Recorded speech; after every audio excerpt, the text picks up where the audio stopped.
want to publicly thank you for all you do and know that it is not an easy thing in a time when we know I can say what you shouldn't say is that we got to make sure that we take care of those who are on the inside of these kinds of companies. That's our job, to ask some hard questions in a time when we know that corporate America, under what happened with affirmative action, it had nothing to do with affirmative action, corporations, there are things that are happening to our communities, the arteries of upward mobility, the things that allowed us to break out of poverty, to not just survive, but to thrive, to become multimillionaires, billionaires. There are things that are happening. 8A program is under attack. There are things that are happening.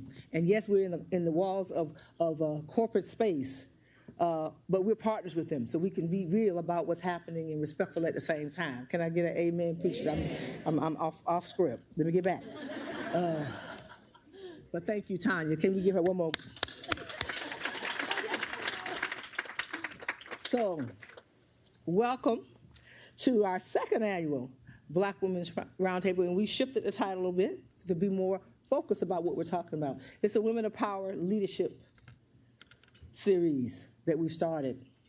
And so it's about gathering like we did last year, because we can celebrate and work. Say celebrate and work. So we're here to celebrate ourselves, sisters, and a few good brothers, but also to have serious conversation at the same time. And so there's much more I can say, but I do want to recognize the National Coalition board members that are in the room, Black Women's Roundtable conveners, and members that are in the room. Would you all please stand and be recognized, Coalition board and Black Women's Roundtable members and conveners from Michigan and Mississippi and Georgia, Maryland, Pittsburgh, Pennsylvania, right? Right? For those who follow politics, listen to them states. Yes, yes. And because of time, so I have more that I'll say in my closing. And of course, our National Coalition team, the person I work for every day really is Tanya Tyson, running around here somewhere. Okay, and Angelo and Tyrese and Daryl are here. I don't see, I see and some of our senior advisors. I don't know if I see Joy Cheney. Yes, and Jocelyn hit Jocelyn Tate somewhere. And I'm off script again, so get back. So we're gonna move this program along. And I'm gonna ask two folks to come up and follow each other. I know, Hank, you gotta go down the street to the 100 black men. There's 100 black men down the street. There's a black. I'm coming through. Y'all wonder why I got the yellow. I had it for you too. So I'm gonna ask Dr. Pitt. I'm off script. That's bad, Tanya. But they are down the street. And I know Hank has to go down, and Hank Stewart, who is an Emmy Award-winning poet, author, and he's an activist and organizer as well. He used to be with Rainbow Push, right? But has been doing phenomenal work, not just as a poet, but also running his Hank Stewart Foundation, where he is pouring into this next generation for how many years now? 18, He's had a big, 18. Yeah, you had a big event. Yeah. Invite us. Yeah, okay, I will. We're gonna always have, invite us. You know you got it. I'm coming. Okay, and so Hank's going to do the tribute to all of you, but also to our honorees, because he does have to be two places at one time today. I don't know if Hazel Dukes, I don't think she's here yet, but I'm going to tell you who is here. And that is Viola Fletcher. They call her Mother Fletcher.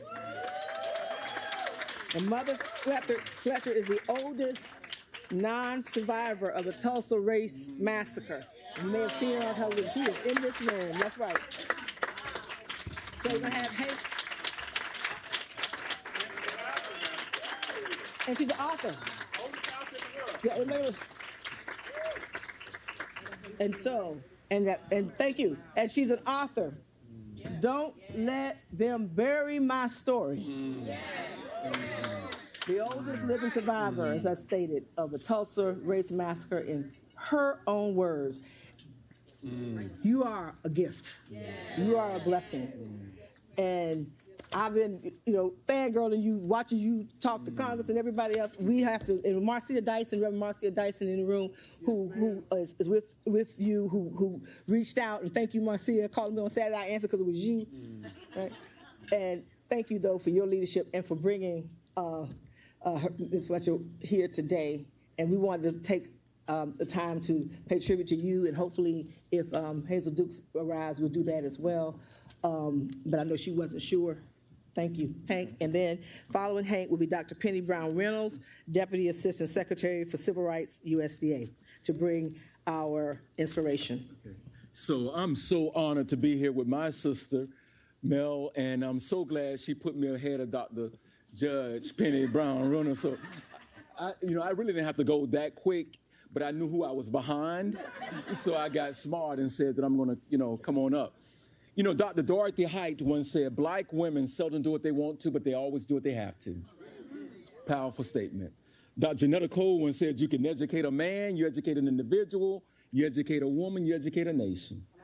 Dr. Yusef Ben Jakanen says she's dipped in chocolate, she's bronzed in elegance, enameled in grace, toasted in beauty, my Lord. She must be a black woman. Eleanor Roosevelt had to be talking about her sister when she said, "A woman is like a tea bag. You never know how strong she is until you put in hot water." Then I read one of the most interesting quotes. It says, "To be born female is a matter of birth. To be a woman is a matter of age, but to be a lady is a matter of choice." Yes. Strong women wear their pain like they wear their stilettos. No matter how much they hurt, you still only see the beauty in them, right? And so when I think about this, I think about this quote, this English professor, Dr. Skinner, wrote on his wall, and he said, "I want all of my students to punctuate this sentence, Judge." He says, "I want all my students to punctuate." And it was a very simple sentence. A woman without her man is nothing. A woman without her man is nothing. So all the men boldly got up and said, "A woman, comma, without her man, comma, is nothing." But Ms. Fletcher got up and she said, "A woman, colon, without her, comma, man is nothing." Some of y'all will catch that on the way home, right? You'll catch that. So we know that you have that it factor. You all have that it factor. We can't live without you, can't do it without you. And this poem is 2 letters, 1 word, is simply entitled, It. When she walked into the room, there was something very special about her. Something really unique. Not the kind of special you see a stranger. You see, she has what we would call it. And her it is extraordinary. It's got us tripping. I must admit, what is it? Well, I'm glad you asked. But let me suggest something, fellows. If you ever see it and it's available, do yourself a favor and make her your wife. You see, it is confidence. It's an air. It is pride. It knows how to handle adversity. It takes things in stride. Now I'm talking about it. It cannot be inherited, nor is it willed, and it's not genetic. Just because your mother had it doesn't mean that it will grace you. I promise you, I've seen some ladies who thought they had it in Miss Fletcher. They didn't have a clue. Now I'm still talking about it. It knows when to speak, and it knows when not to say a word. It is like Godiva chocolate. You see, it is preferred. It knows which fork to use. It frequents plays. It doesn't raise hell. Instead, Mel, it chooses to pray. You see, when she smiles, you see it. When she laughs, you hear it. When she tells you something, you believe it. When she hurts, you feel it. When she dances, you want to move with it. You see, a man wants to love it. He wants to hold it. He wants to cherish it. He wants to protect it. Every man knows his life is incomplete without it. You see, for it, she is a prototype. It's like she doesn't walk, she glides, and around it is this light. Now, you can't find it in a special section of the store. You can't order it offline, and trust me, there'll be no articles about it from the press. But one thing for sure, it sure knows how to wear that green dress. It can be defined by height, age, shape, color, size, or any of those things. It could be single, divorce. It might be wearing a ring. You see, it is all or none. You can't have just a little bit of it. It is classy, sophisticated, and elegant. You tell the way it stands or the way it sits. Now, how many ladies in here believe they have it like Miss Fletcher? Raise your hands. Well, put your hands down because they cannot be claimed. It is humble. It doesn't even know it has it. It is just that plain. Now, there's no class or seminar you can take for it, and you can't study it in the manual. It is not a membership-based club. You can't pledge for it, and there's no fees to remove annually. It is a lot of things, but it gives more than it takes. Well, all that it is one thing, you can't fake it. The poem is entitled It. And you can never make an ain't an it, just to let you know that. So I'm going to get out of here on this piece, but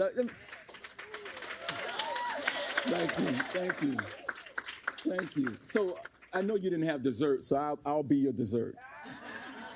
Right, Mel? Okay, so how many sisters in here like chocolate? How many of you all know that chocolate is good for your health? How much you know the darker the chocolate, the better it is for your health, right? Now, don't get me, I'm just writing poetry. But this poem says, I know why you don't feel good, sweetheart. It's because you need a little bit of chocolate.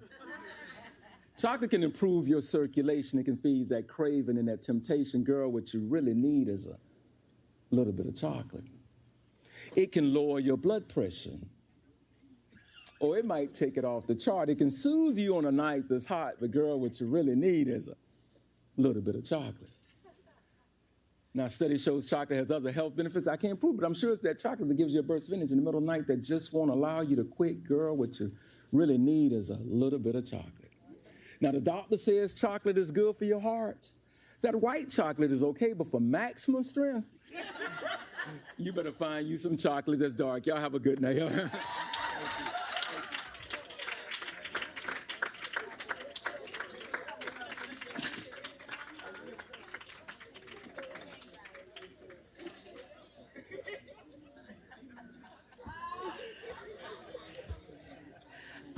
We all thank you, Hank, and just understand. Can y'all hear me? Can you hear me? Hank, thank you. And we all have it, and we like dark chocolate. Thank you. Next, we will have our inspiration from Dr. Penny Brown Reynolds, Deputy Assistant Secretary for Civil Rights with the U.S. Department of Agriculture, but she is also so many other things. Former judge. I met her many years, and then I know you. Okay, yes, ma'am. And she is a pastor, not former pastor. Her husband married me. It's not his fault. They didn't work. So we bring up Dr. Penny Brown Reynolds. And I still like my ex. He's good. Good friend. What we all love, and greetings, my sisters, my beautiful sisters. What we all love about my sister is her authenticity. We knew her back then when she was working with Mrs. Lowry and others in SCLC, which is where I came from, because I'm civil rights from the top of my head to the bottom of my feet. And so with all that I am, what I do love about her is that she refused to shrink her gifts to the size that they could stand, because if she stood in an environment where they didn't value her, she would have to shrink and go into the background, and she refused to do that. Let's give our fearless leader a round of applause. Now, this food is hitting every way it can, because our hostess is from New Orleans. And you know, New Orleans people value food, that koinonia, that time of coming together to breaking bread. Let's give our hostess another round of applause. We know each other's families, but after today, she is my cousin. You know how that goes. I don't know where she is right now. Just indulge me. I won't do too much, but I have to do this because I support black women, and I don't know any other way to do it. Helen Butler is the premier individual in the state of Georgia, because I pastor in Atlanta, although I'm here now working for the administration. Helen Butler Because of all the work you've done, this is why I'm even able to do what I do. Stand up, Helen Butler. Incredible with voting rights in. President Biden owes you for those 10,000 votes that we had because you were on the battlefield for that. And then Hank Stewart is my brother beloved. And then this young lady with this beautiful afro is my chief of staff. She went to Tougaloo and from there, the University of Mississippi for both a master's and law degree. She comes out of the White House, Senator Booker's office and Representative Thompson's office, Benny Thompson. So you know she's civil rights through and through from the great state of Mississippi. Stand up, young lady.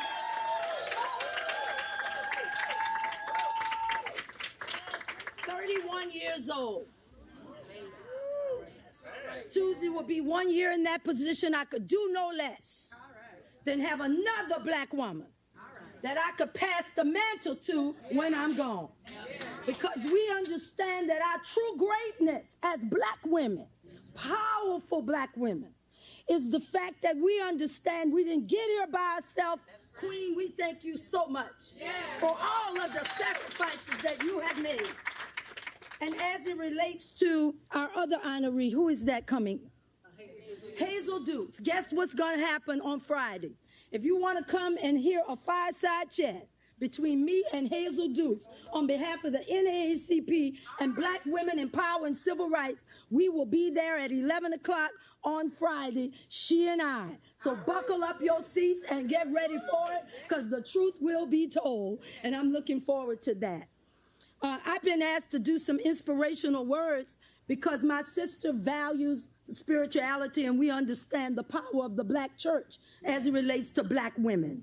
I'm going to get to the prayer because that's what she asked me to do. But before I do that, any good preacher got to take a moment. So we have, from the very beginning of time, from the Middle Passage when they brought us from the shores of West Africa, dealt with that seasoning and brought us into this place. We have borne the struggles of our ancestors. Yeah. They all now watch from that great cloud of witnesses in that balcony. Yeah. And I know that they are proud because we're doing what we have to do. We always show up. Yeah. And we don't just show up, we show up with our pain that somehow we have to bury and put aside because the work has got to be done. Yeah. And it's done from advocacy, it's done where we are, it's done in corporate America, it's done in federal government, it's done in the black church, it's done in nonprofits. I'm sitting here with the baddest sisters you could want at this table, and they're talking about taking young people on college tours. We do it all every day. Yeah. Sometimes not because we want to, but because we have to. Yes. Yes. That's the power of the black woman. But we change things. We play pivotal roles in voter mobilization and voter turnout. Elections are won and lost based on the turnout of the black woman. Yeah. More than 2/3 of black women turned out to vote in the 2020 presidential election, the third highest rate of any race gender group ever voting in America. But in the late 1800s, more black women worked for churches, newspapers, secondary schools, and colleges, which gave us a larger platform with ideas. So it didn't just start with us. Our grandmothers, Big Mama, Mama and them, Granny, they may not have had the education or the opportunities or the titles that we had. But every step that is ordered of a black woman came at a price because of all of those who paid the price so that we can be at AT&T or we can be at any place we want, including the White House. Somebody paid a price, and it was a black woman because we nurtured and took care of not only our children but other folks' kids. And we raised them and we fed them, and we have been paying the price. And it is so I understood that how you do anything is how you do everything. And we do everything with excellence because for me, my mantra, and I tell that to my staff, excellence is non-negotiable. because I don't have the luxury of not showing up, because when I show up for you, I show up for you. I show up for everybody, because when I open my mouth, I'm speaking for black women, no matter where I am. We do that for one another. So what are we here for? Individuals like Melody Campbell. You're either here for the cash or you're here for the cause. Period. And it tells how you show up. Now, economic prosperity, we are entitled to that, no doubt about it. But the work that we do in civil rights, it's not about that. It's about the cause of understanding that marginalized people need a voice, and we will not fade into the background anymore. We have a fight on our hands for civil rights. I work for USDA, which has a long history of systematic discrimination.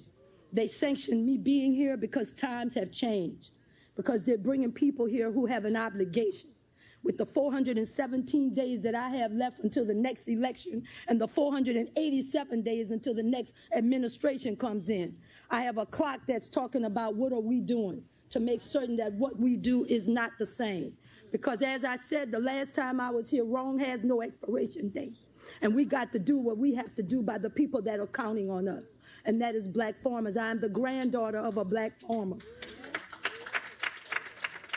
And I'm a proud granddaughter of that, because we know that whoever feeds you controls you. USDA has every aspect with its 129,000 employees, of which not only am I Deputy Assistant Secretary, I run the whole place, but I am the EEO Director to the 129,000 employees. And my job is, and I came in with the anointing, you hear me? The anointing is upon me. Because you are in spaces where you can't be afraid to shrink and not call on God. And let me tell you about this. Thomas Belsack, the secretary, told me when I got this position, I said, listen, I'm a pastor and I'm married to a pastor. I've been on the battlefield a long time. And he said, that's what we need for you to turn things around. Don't you ever shrink about who you are. You walk and you be where you are, where you are. So that's why I didn't have to put it in my private name. That's why I could walk up here under the administration of the presidential appointee of Joseph Biden, and guess who else? Vice President Kamala Harris. So with that, if my people who are called by my name will humble themselves and pray and seek my face and turn from their wicked ways, then we will hear from heaven. We will hear from heaven. We will forgive their sin. And we will heal the land. There needs to be a healing in the land. Let us pray. Dear Lord God Almighty, how awesome you are.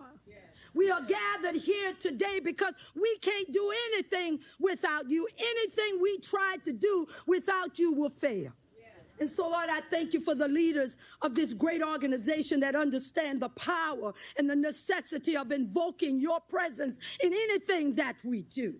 We ask that you help us to draw closer to you and to give us clarity and to come together to do all that we have to do, Lord, when we speak. Maya Angelou says we don't have to shout a whole lot, but give us the words of wisdom and discernment and mother's wit from our grandmothers so that we can embrace one another, our similarities, our differences, and our concerns and our joys. Because, Lord, when one falls, we all fall. Lord, we need you like we've never needed you before in the area of civil rights and human rights, rights toward women and autonomy and the agency of our bodies. Lord, rights for those who are disadvantaged and those who are marginalized. Lord, if we ever need you, all that we are, all the strategizing, we can't do what you can do because nobody can do it like you. And so, Lord, we're calling on you right now to settle us in our spirits, that every conversation does matter. It serves to encourage and enlighten and educate and inspire. And for that, we're grateful. Inspire our hearts, heal our wounds, bring us peace and against all of our worries and our disappointments. And Lord, thank you for the black woman. There's nothing like the black woman. Continue to take all my sisters gathered here right now and let them know that you hear all of their worries, that trouble don't last always, that you are just a call away, and that we speak power, not just power that man and woman can give, but Holy Ghost power. May it fall upon this organization and every effort that we have. Lord, let us speak into existence those things which do not exist. And we speak winning and we speak freedom like never before. In the matchless name of Jesus, we pray. And all the sisters and the brothers said, amen. Amen.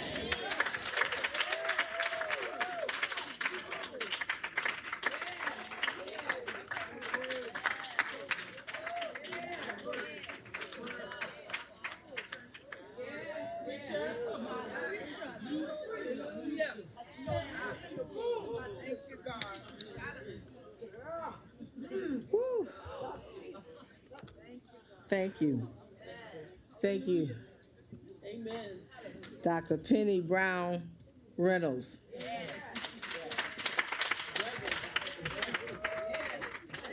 And you know, you make me think about my sister Penny. You know, I got a sister who passed away, who was my sister's sister named Penny. So whenever I call your name, you bring my sister Penny in the room. So thank you so much. Thank you for that word.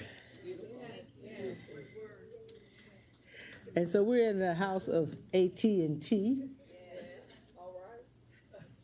So there's no way we're going to be in the house of AT&T and not talk a little technology. And so it is my pleasure to turn this podium over to our sister Dee Marshall, CEO of Diverse and Engaged LLC. And, you know, as Black women, we wear a whole lot of other hats. And so Dee does what she does in the corporate space, but she also pours in. And she utilizes her knowledge, her expertise, her vision, her spiritual. She don't leave, like you say, when you leave how you got here on the side, it's going to leave you on the side. So she never leaves that part of her. With Girlfriends Pray. She's an advisor to Black Women's Roundtable. She's helping us to build out what we're doing along with her and Jocelyn down at the Thomas W. Deutsch Institute in Atlanta, and so many other things that I know you help folks, especially Black women who are in business, to see and meet their dreams and aspirations. So Dee, turn it over to you. She will be leading our fireside chat on Black women leading in technology policy and innovation.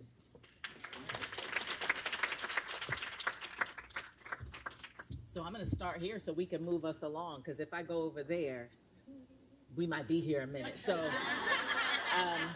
so we're going to start. Actually, my charge, first of all, good morning. Good morning. I'm feeling some kind of way. I'm feeling full.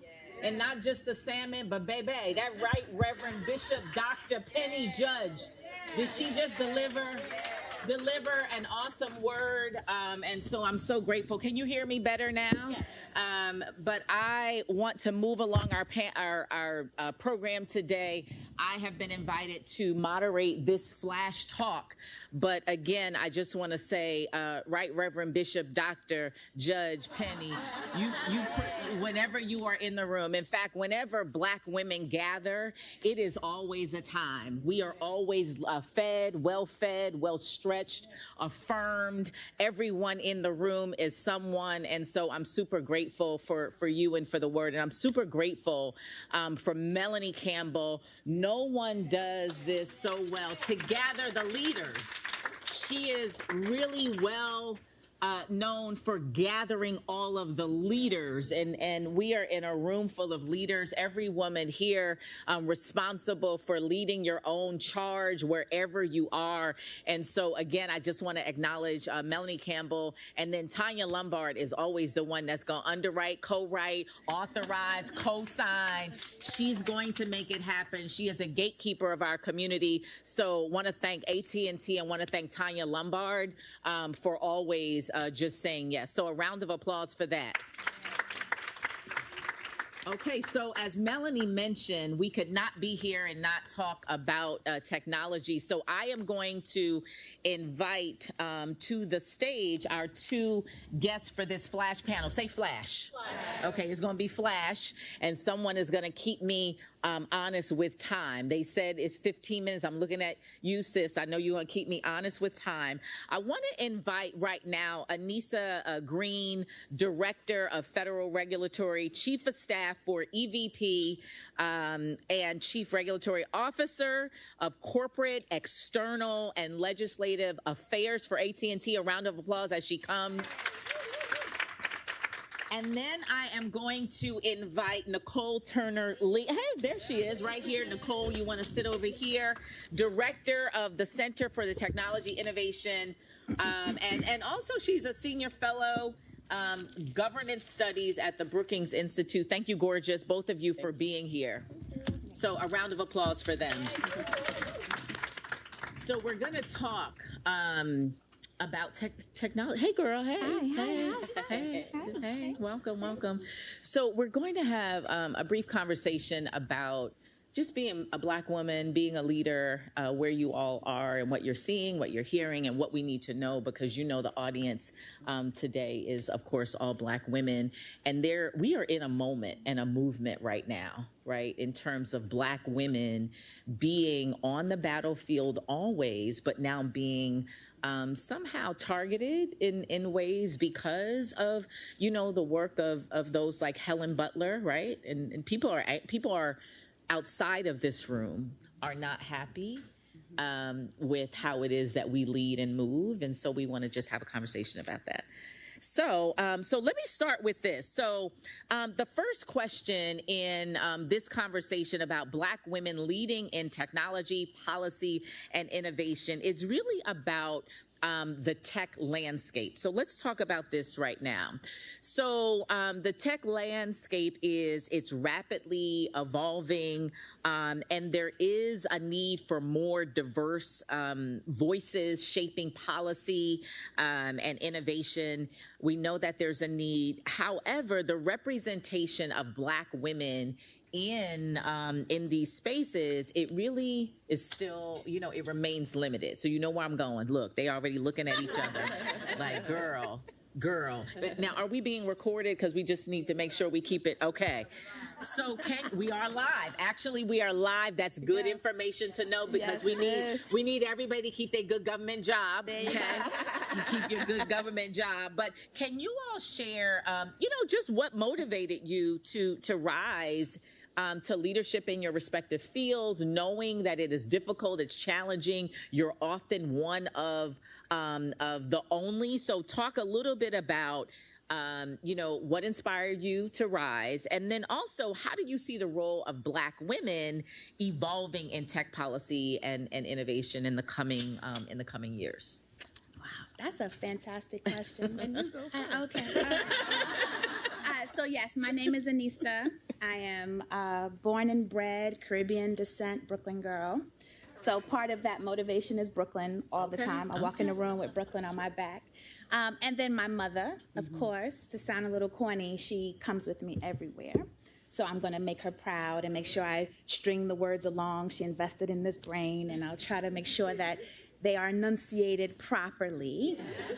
And so the inspiration, I think, is a little bit of faith and, I don't know, just not being afraid to be who I am in a room, whether I'm welcome to be that person or not. So I, of course, descended here from Brooklyn, and I think I always had a plan to go home. I still call that home. Yes, I love DC. Yes, I do. But home is still Brooklyn for me. And I went to G-Dub. I got myself an apartment. I didn't know too many people. But I started at this old company called Ameritech. How old are we? Yeah. And so Ameritech hired me as a senior at G-Dub. I'm sorry, the George Washington University. And kept me. That is the only career I've had, 25 years. Later, I'm sitting in front of you.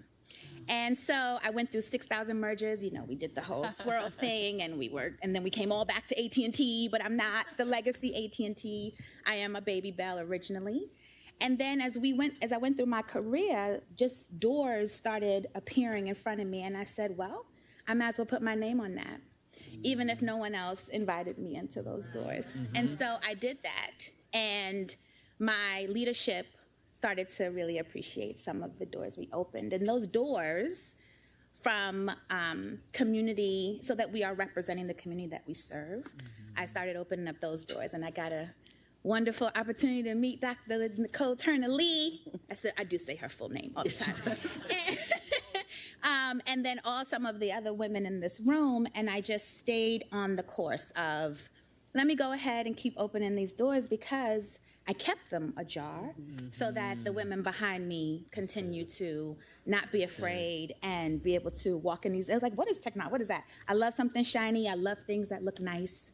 And so technology is definitely still my bread and butter. But I think it's important to speak the expertise that sits in this brain in a way that we can all understand. And that has been my true motivation. Yeah. Wow. So I'm a little older than Anissa, but black don't crack, and that's why we all look good, okay? And I'm gonna try not to evangelize after Reverend Dr. Judge. I know. But there's nothing like being in a space of black women, nothing like it. And this stage, not this new stage, but Tanya Lombard, many of us would not be here without her in tech. That's right. So let's make that real clear, that you gotta pull people up to be able to get to where you are, and Melanie as well. You know, I'm looking at Crystal and Kim and so many people. We were babies when we started in tech, and we were different. We were not the norm, and we still are not the norm. Black women are hidden figures in technology, and we need to change that. It took Katherine Johnson 40 years for people to recognize that she put white men in space. Yeah. 40 years, and we can't do that again. We cannot do that again. So I'm so excited about Anissa's work. I work with her on several projects, because what it says to me is that we are finally picking people up and bringing them into organizations. I don't work for the government, and I'm unapologetically black and unapologetically able to say what I want to say. But I'm gonna tell you this, at Brookings, I'm putting the black back in the beat, because we just hired a black woman fellow under my team. And that was a major, major hire in addition to our black RA. We have to take ourselves with each other. We gotta be together. Yeah. So how I got into the space is interesting. I'm a PhD in sociology. I'm a New Yorker, lived in Chicago, came back to DC. But as a sociologist, you are commonly looking at what W.E.B. Du Bois said and others about these systemic systems of oppression. And oppression happens for black people in so many ways. We experience trauma in ways in which we cannot even unravel what that trauma looks like. I was watching a show the other day, and a woman said, the reason we have to have people like us, black women at the table with lived experiences in every vertical of life, is because we are close to the pain. And when we're close to the pain, we can rectify the pain. We can show up and make that pain something that is not painful for future generations. I have a daughter. That's important to me. I always say to people, I do this job for our maker. I do it for my kids. I do it for the people before me who laid out the carpet and said, run, girl, do what you have to do. And we're seeing black women do that in all spaces. But it is a lonely space. As a hidden figure, there weren't many technology people that looked like us sitting on tables. You know, thankfully, companies that still believe in diversity, equity, inclusion should continue to believe in diversity, equity, inclusion. There's no reason why they shouldn't. Still struggle, particularly in this area of technology. And it's no secret, everybody, that we're dealing with some serious civil rights implications in the area of technology. I have a forthcoming book coming out in the quarter. Some of you are like, where you been? I've been working on this book for 2 years on the U.S. digital divide that will come out from Brookings Press. But I did that because I went from Washington into our communities to realize that people experience tech in a variety of ways. There's a woman in Marion, Alabama, where Coretta Scott King grew up and T.D. Jakes grew up. And she is a high school principal of a K-12 school. And when I went to visit Kathy Trimble, she shook every hand of every student that left her door. She was a recipient of Obama's Connect Ed program, and every kid had a laptop or tablet, but she hugged every child. Every child. I took her with me to PBS when they asked me about the digital divide and to be on their show. I've taken her with me to the superintendent of associations. For me, technology is effectuating every aspect of our lives, but it's doing it in a way where the people in power are making the decisions. So I show up. A lot of people used to say, you show up everywhere. I'm going to show up in every seat that does not have somebody that looks like me. Fortunately, there are more people that look like me. I ain't got to show up at every event now. My husband, I just got married last year. Now, for those of you, there's still hope, second marriage, right? He said, you got to go to everything. I said, sometimes I do, right? Because if I'm not there, our voice is not there. Yeah. And so as a sociologist, it's important for me to continue to challenge systems of power, repressive action, technologies that make us subjects versus creators, that are basically creating carve-outs and continuing these carve-outs in ways that we can't do our jobs as seamless as we want. And I challenge technologies that manipulate our narratives and our voices. Misinformation, disinformation is real, but you know what else is real? The lack of media ownership. When we have no outlets, it makes it hard. So I do my work simply because people like Melanie, you know, people like Tanya, you know, they call you. They make you show up. Somebody said, your hair looks nice. I said, I had to get it done this week, you know. I know I've come around my sisters, I gotta represent, right? But my point is we've gotta show up. And the more we show up in technology, we become less of the subject and the currency use of technology. So what the landscape looks like today, my sisters, as we have this talk, you know, the access to technology, which I write about in my book, Digitally Invisible, How the Internet is Creating the New Underclass, is basically dismissing our voices. And it's in many respects, we no longer live in an analog world. We cannot, as Black women, for example, engage in healthcare, and remote medicine is like the thing now. We need technology to educate our kids. So we have right now this big $1 trillion investment in broadband infrastructure, and that infrastructure is going to be distributed to all of the states. But we have an obligation to make sure it meets our communities. It should not go in the central parts of communities and miss those of us that have been resigned to the edges, right? We need to participate in this money as business owners, as consumers, as builders, as digital literacy trainers, as insurance underwriters, as installers. The range of possibilities are endless. And then there's this other part of technology that is in the debate, which is artificial intelligence. How many of you have been on generative AI? Okay. And how many of you are just shocked how well the King's English tells you about yourself? Generative AI is just this new extension of artificial intelligence. And we've always had artificial intelligence. It's not a new phenomena, right? Yeah. We've always had ways of processing, positioning recommendations of movies or figuring out what we need to purchase next. It's not new, right? In fact, probably Black women created it because we've always had to come up with some type of artificial intelligence to make it through the day, right? I just told somebody that the other day. We are the hidden figures when it comes to technology, but we also have generative AI, which a great lesson is curated information. It's information with eyes in the back of the head. It's not new information. It's 1 year late. But what's happening, we're not sitting at these tables. We are the subjects. Every purchase we make, every movie we look for, every relationship or swipe we make, it actually captures and curates our data to make other people who do not look like us wealthier. And for me, that is an issue that we need to talk about because I was just speaking with a Department of Education on the use of AI in schools. And they said, Dr. Turner-Lee, don't you think it's going to be a huge advancement, particularly since we have a teacher shortage? We could actually give them new tools to teach our babies. We can figure out ways for teachers to do their lesson plans. And I said, you know, as a child of an educator, I want to say that it's a positive a piece of technology, but I also want to say that the people who designed it and the hands that it's in has the potential to further profile and surveil our kids. Yes. Well, that is listen, we have went to class, to school, PhD. There was so much, it was so rich. And so thank you so much for just such a rich share. because there was so much there, and I want to be mindful in a room of leaders when we come to the end of this. We really do want to know the call to action, right? Because as leaders, that's why we have the seat. That's why we hold the seat. When there's a limited number of seats in the room, as leaders, we convene together to learn, to up-level in spaces that are not our primary space, right? Because tech is not our primary space.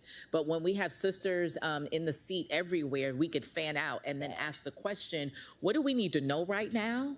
Right? What are the challenges and what do we need to do right now? So thank you so much for all of that. I want to come to you, Anissa, and because Dr. Nicole Turner-Lee, you mentioned something about the challenges and the obstacles, and I held that, and I want to come to you, Anissa, and I really want you to share a bit about, as you navigate the corridors of AT&T, especially in the realm of, I mean, you are in federal regulatory space, and so you deal with all of those matters. And I can only imagine what that might be like as you're smiling, as a Black woman. So talk about some of the challenges and then also the opportunities you see specifically for Black women in tech. Okay. I know it's like a softball, but then I don't want to overwhelm. So just the top line, because top. We're gonna do top because we got like 3 seconds, right? So, and I respect everyone's time because it is valuable. So I think top of mind right now is affordability, a broadband affordability. That is definitely in my space. It is on my lap, and is top of mind because ACP is the program that was funded by a statute that Dr. Lee has been talking about, and the FCC is running out of money.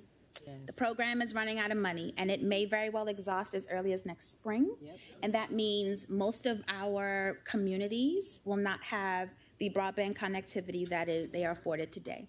And so top of mind, call to action very quickly is make sure you get the word out that this program exists, not just amongst the leaders in this room, but in the communities. Be the steward that talks about this program. Make sure folks know about it, know how to navigate the digital space, because there is some skilling that may come along with that. There's a lot of resources out there, some of which are AT&T driven. Yes. There's also community organizations that will help get the connection. And then we need to get the word out to Congress that this program needs to be refunded. And there's so many ways that you can do that. You can annoy your congressperson, which don't say that AT&T told you to do that. Anissa is telling you to do that. Because we need Anissa to keep her seat. Let me help you out. We need Anissa to keep her seat. We want to be here. But make sure that we will definitely just get the word out, get your community organizations to get the word out that we need this program to be refunded so that we can keep this. It's a three-legged stool. Adoption, access, and affordability. We need this leg to stay part of this table so that we can continue to do our jobs and close the digital divide. That's right. That's right. That's good. That's a good call to action. Were you going to add something to that? Yeah, I was just going to say the same thing. I mean, this is a moment in history where we have more money than we've ever imagined. I've been doing this for about 30 years. This is the largest allotment of broadband infrastructure funds and the largest allotment of money that is going towards affordability. 20 million people have signed up for this program. So if this program goes away, that's 20 million people that are going to have to figure out between paying for broadband or bread. And so it's particularly important that we pay attention to this federal programs. We got a lot of other issues. Right. We can sit around our dining room tables and our lunch tables and talk about all the issues that Black people have to deal with. But keeping people connected, when they're in digital silence. And they cannot do the same things that many of us in this room have the luxury of doing. And that's why I'm so excited and honored as well about you. Because, how we organized then is so different from how we organize now. And we need everybody connected. So last question, I think, before we are nudged to wrap, I want to ask this question about how do you believe technology, or let's just say tech policy, can be more inclusive and equitable, and maybe some steps? So what are some of the steps? So I felt the whole energetically. So let's speak from a community perspective. Yeah. Right? Yeah. Because of course, as an ISP, that might have a different, an internet service provider would be a whole different perspective, I think, but I think they harmonize. How do we ensure that there's diversity and it maintains diversity is to be intentional.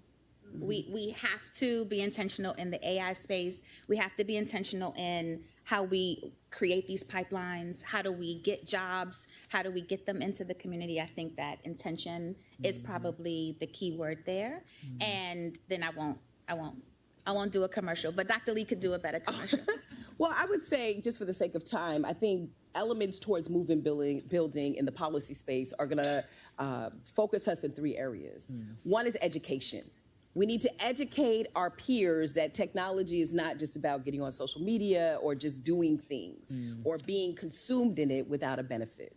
We need to also engage people as creators. We are beyond. I did a panel yesterday with HBCUs. Our HBCUs should be generating patent holders, entrepreneurs that are in this tech space. So that's the third thing. And then I think the final thing that we should be doing as part of movement building is refusing and resisting co-optation and cultural appropriation. Okay, say that one more time. Refusing and resisting. Louder, can you just speak in the mic? Refusing and resisting cultural appropriation. And let me tell you what I mean by that. These systems run off of our data. As Black women, our data is not, well, it's either not in there in clinical trials when we're trying to use AI for healthcare. We're underrepresented in clinical trials, and none of us want to be Henrietta Lacks, right? We want to make sure that our data is fully represented in these data sets. So that's the first thing. But on the other side, the data that they have about us is traumatized. We live in externalities, conditions, housing, our households, our stress, mental health. I was getting a lesson from Dee on the way in about how to recalibrate my own mental health. We live in traumatized circumstances, and that data gets put into these systems. Resist conversations that suggest to you that you have to willingly give your data. Ask for privacy from your legislators so that you can hone that asset. The last thing that many of us own is our Social Security and our data. And the last thing I would say, resist the option to say no when you can bust into that room. Honey, I sit on the National Academies of Science Commission on facial recognition use. I'm the only Black woman on that committee. I have had more gray hairs come in my head that this weave got to be tight this week or else you're going to see many of them come out. And I don't care because we will resist the temptation to be intimidated by other scholars in this space. So I would leave it there. There are things that we can do now as a call to action to our legislators, but we need a paradigm shift. And that shift, I think, for me, if we do this right, is going to make sure technology is inclusive, equitable, fair, representative, and not culturally appropriating our trauma and our experiences. Thank you for that. And because we are in AT&T's house, I'm going to give you the last, or I'm going to ask you this as the last question. So thank you again, AT&T. There's a woman in this room, or a mom, an auntie in the room, and I want you to speak to what would you tell the young Black woman who is interested in a career in tech, or what advice would you give to a young woman in tech to help them break through the glass ceiling? To you, AT&T. 30 seconds, right? So, one, look at those job applications and apply. Do not decide that you do not qualify. Apply for it. Tell them that you are a lifelong learner and you're a quick study and that you are willing to start and learn a new skill. Two, I would tell that young person, girl, you got it. That's it. You got it. And don't ever let anyone tell you that you don't. Even when you look in the mirror, you tell yourself you ain't got it. You got it. You got it all the time. I don't have a daughter, but I am a fearless daughter. And my mother always told me every day, you got it. That's it. And if they talking about you, you definitely got it.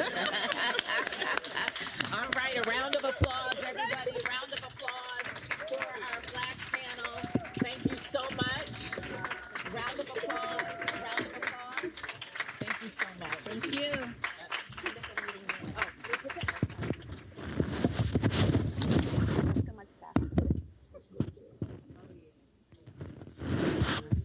Thank you, thank you, thank you. Thank you. Thank you, Dee. Anissa and Nicole. Brilliance. Say brilliance.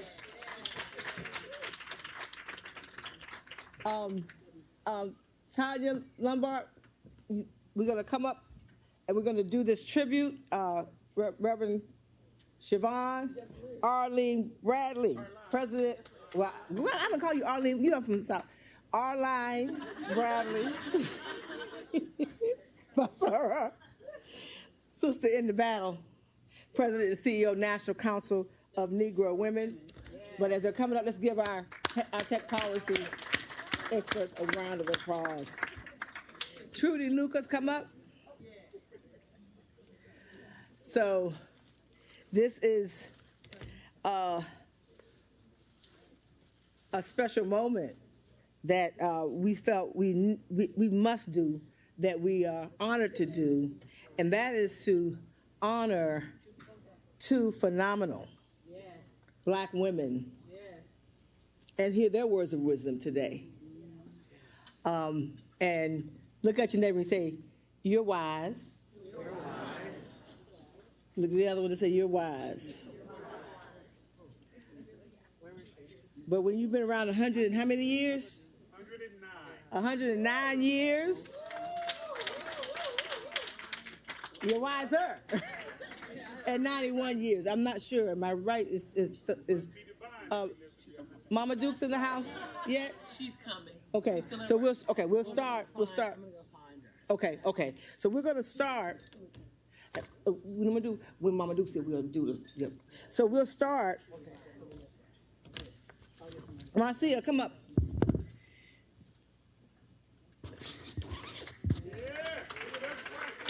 Reverend Dr. Marcia Dyson, who we are so excited. You're in trouble now, everybody. She back in town. I didn't know, because I was holding on you.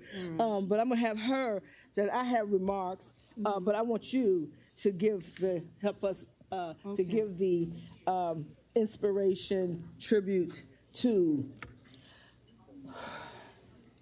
Mother Fletcher, Viola Fletcher, who's here in the room. And tell me how you want us to do. We want her to come up. We can come to her. It'd be nice if we could stay in position. No, whatever you want us to do. If she walks with this mic, okay. We're going to come to you. Let's go over here. Yeah. She's the oldest.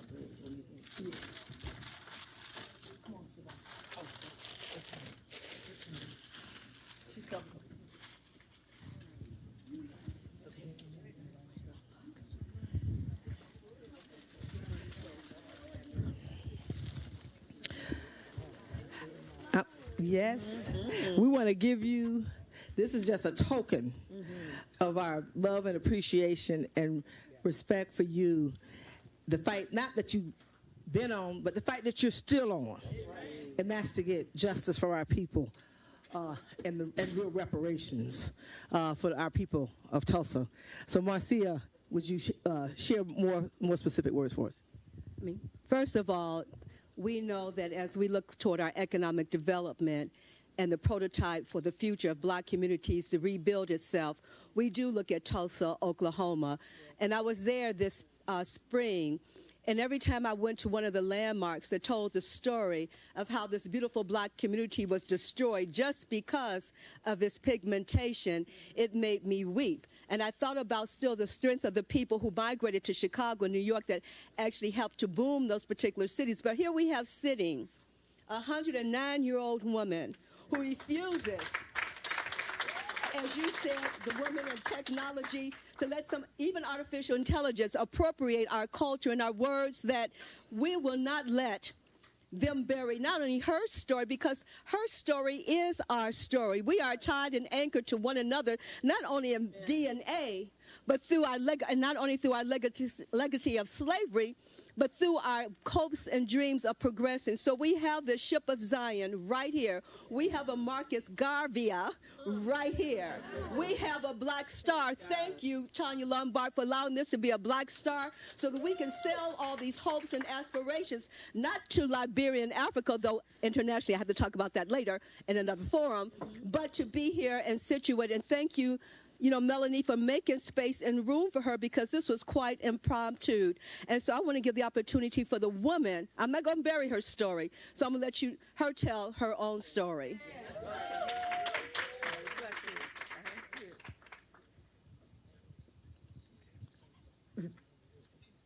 My name is Viola Fletcher. I'm 109 years old. And I wrote a book that says, don't let them bury my story. Mm-hmm. I believe in reading, and you could kind of remember what happened. Mm-hmm. It does to me. So I hope one will be interested in buying one of my magazines. All right, thank you, Mother Fletcher. And with her is her godson, so can't overlook him, and also Mocha, who is responsible for helping to get her book. Please buy her book. Support her. Support this culture. So over at the convention center, Mocha, who has known as a bookseller. I mean, we've hosted so many of her books. So please, but buy this so that her story can live on, so our stories can live on, not only digitally, but in print, because reading is fundamental. Thank you. Thank you. Thank you. And just thank you, Mother Fletcher. Amen. Oh, at 5 p.m. today at the exhibit hall in the convention center. 5 p.m. today. Thank you. Thank you.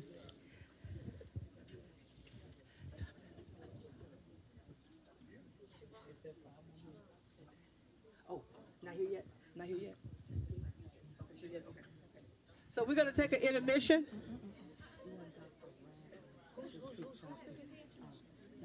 No, come on, because we ran into. Give me another. No, sweetheart. Come on. You're going to speak. Okay. All right. Doctor, I remember gave me your information. Doctor, yeah, give me your information. I don't want to just, Doctor. I'm a podiatric surgeon. I'm a foot surgeon. Okay. Foot surgeon. Doctor. No, give me your name. RAGLAND, sorry.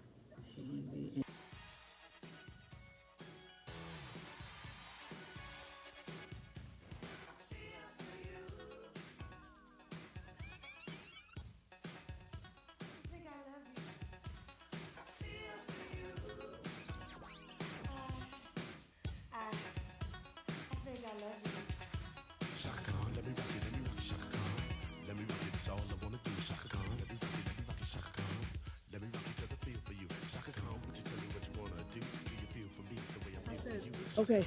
While we're no, Let's talk a little about touch on toad and business. I know we just meet. I got you. Yes. I got you.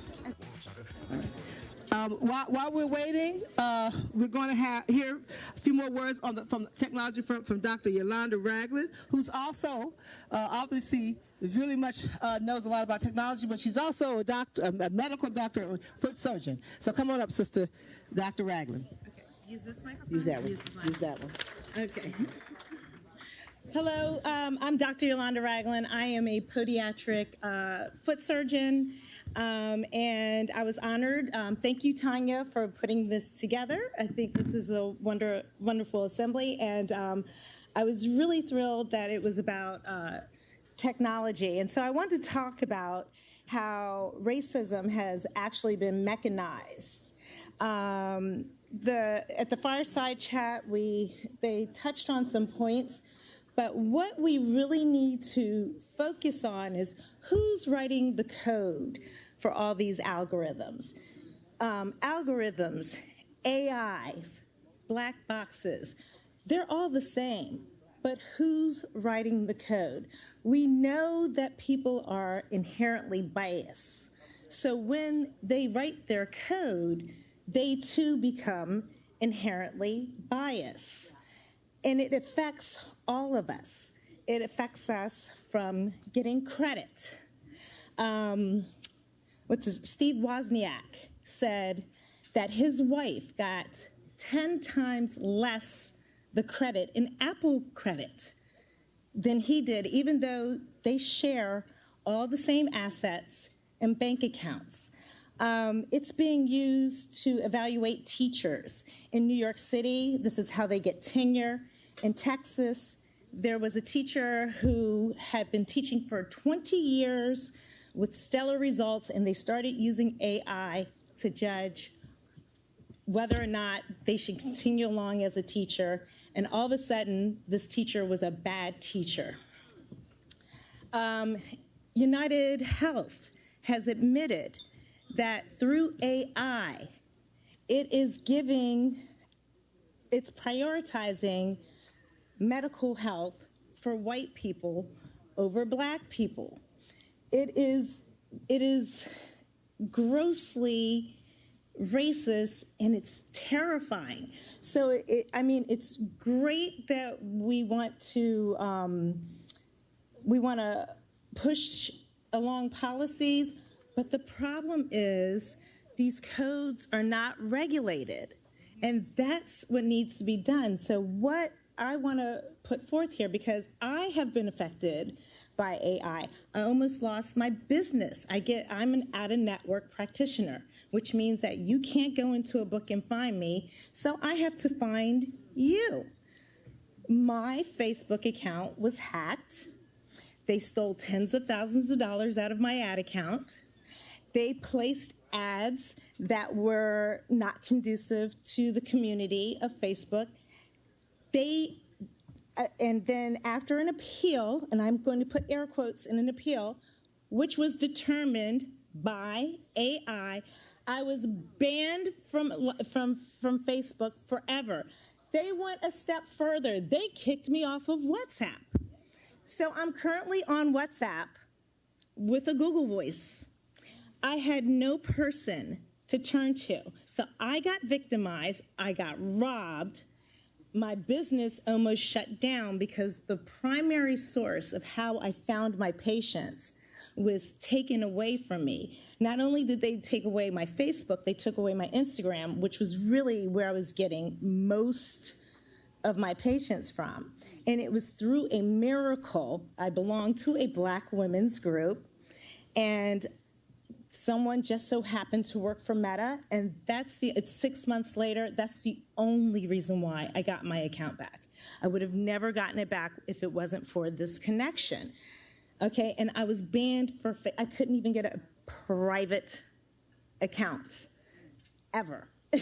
So there needs to be policy put into play to regulate these codes, and we need to start changing who's writing the codes, because all these codes are being written by people that are not women and that are not Black.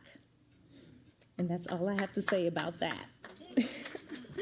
So I'm Dr. Yolanda Ragland, Fix Your Feet, and thank you so much for giving me this platform to talk.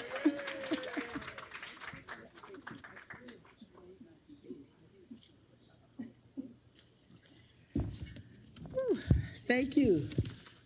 Thank you. Thank you. Thank you for telling your story. And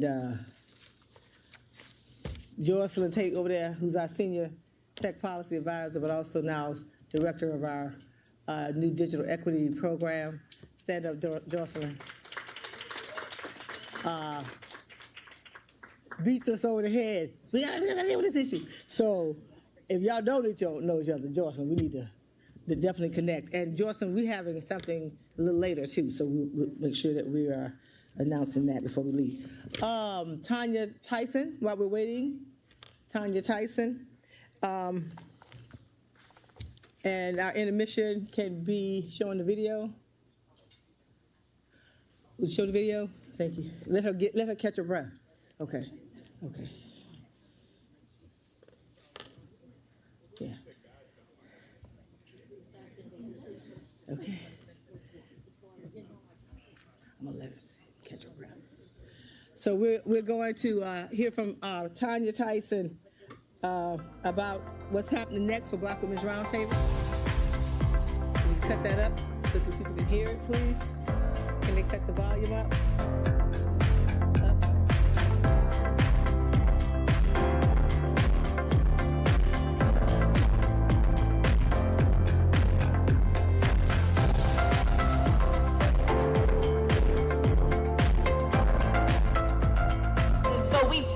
Today. We honor you today. We glorify you today.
Good afternoon, ladies. I'm Tanya Tyson, Vice President of Operations and Events Management. So we just showed our Black Women's Roundtable National Summit for last year. So of course I want to come up and plug our upcoming events. So December the 12th, we have our Spirit of Democracy, 26th Annual Spirit of Democracy, and that will be at the Hamilton Live on December 12th, 2023. And of course, everyone should have received this palm card, and this is our 2024 National Summit. It will be at the Hyatt Regency, Crystal City, March the 13th through the 17th. So I hope to see all you there. Thank you. Hey. Anybody want pictures before I get off? Okay.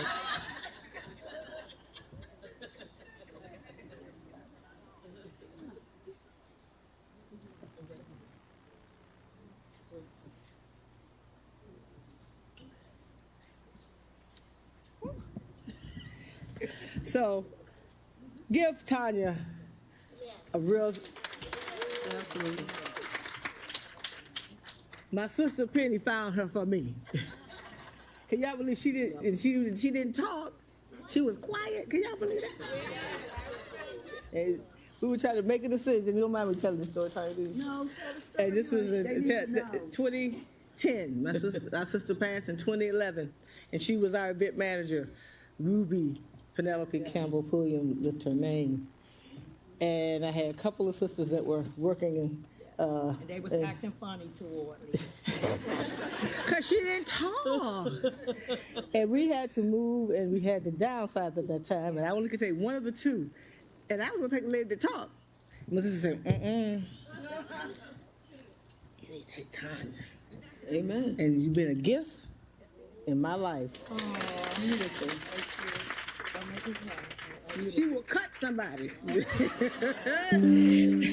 not nonviolent. Non-violently, she will cut you. Speaking of non-violent who will cut you.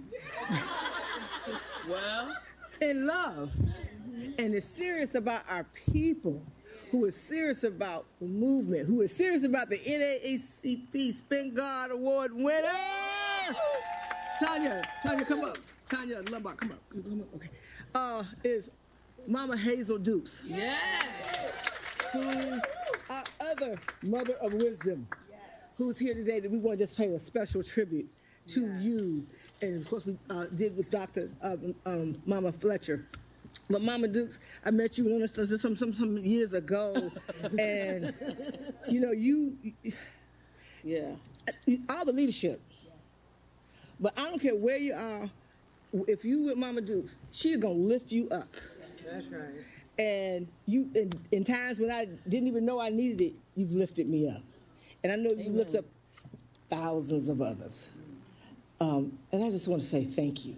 And this was just a way we wanted to just. I told her, ain't gonna be Spin Guard. Can't beat that.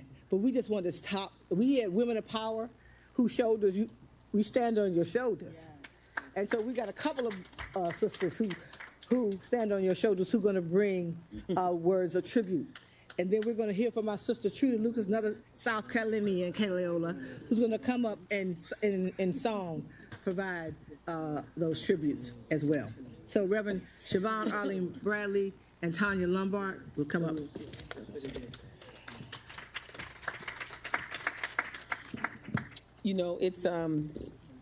It's not often that you get to be very close to a living legend. When she met me, I was just Siobhan Arline. But through my tenure as a young woman and becoming a real woman, she walked me through marriage, where we added that Bradley name. She's taken care of my family, specifically my son, who has about 12 grandmothers, but there's only one Granny Dukes. But I want to say specifically to you, Hazel and Dukes, we honor you today in a different way.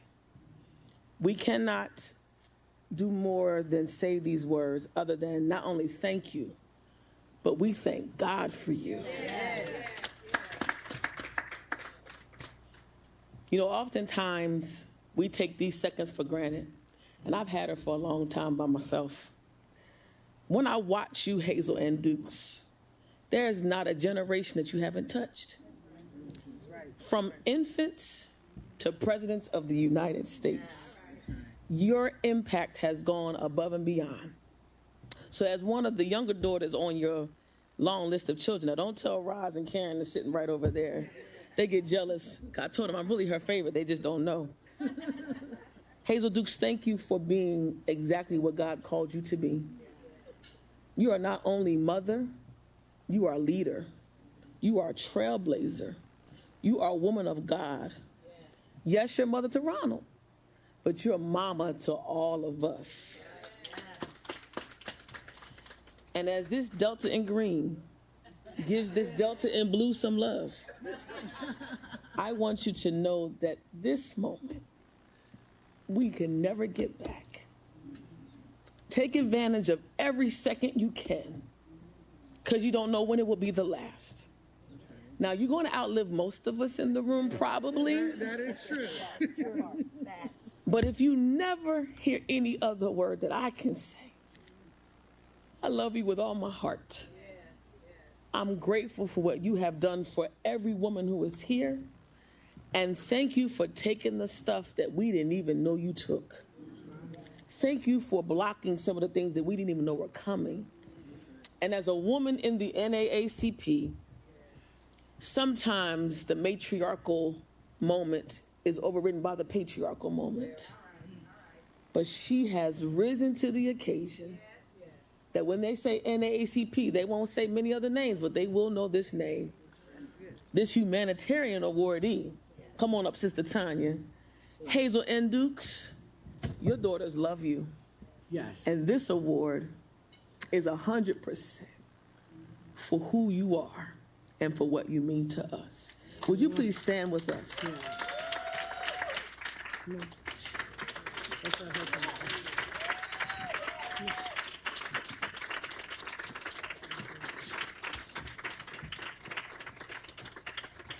I might get a beating after this, but okay. Oh, yes, ma'am. Yep. Come on, Mel.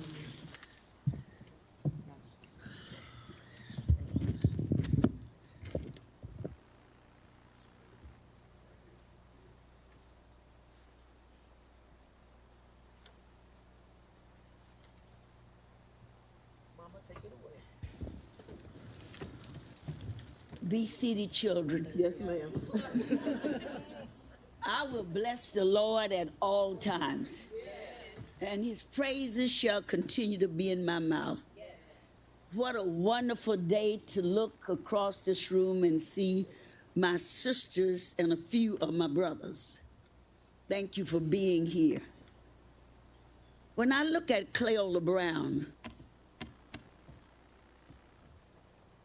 think about the wars and the fires we've been through. You looking good, sister. Because prayer will do it. Prayer will do it. Didn't make phone calls, but I stay on my knees. So much gossiping, backbiting, and talking don't do it. I talk to. That's why at 91, I'm standing here black, strong, and beautiful. Yeah.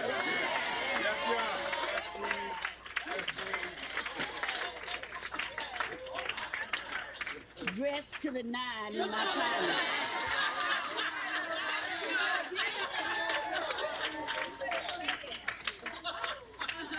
Come on, Nine. Because God is good all the time. Let me tell you all a story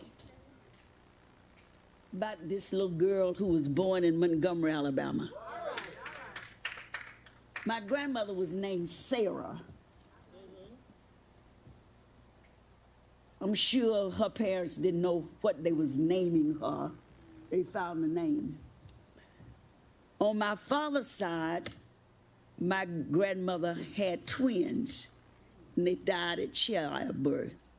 There was a boy, his name was Cornell, and the girl was Hazel. And so when I was born, first grandchild in the family, they named me Hazel. Now, do you all know what Hazel stands for? Princess. That was it. So they made this little black pretty girl. I was born pretty, I wasn't ugly. Everybody in the family said I was beautiful. And I had a godmother who could sew. I could change clothes on Easter 3 times. I said my recitation, didn't read it, recited it, word for word, because my teacher in school was my Sunday school teacher also. So I knew how to be a little lady and be proper and could read. It wasn't, no, it was my head up high. So that's why I walk like a queen, because I am a queen. Don't get it wrong, don't get it twisted.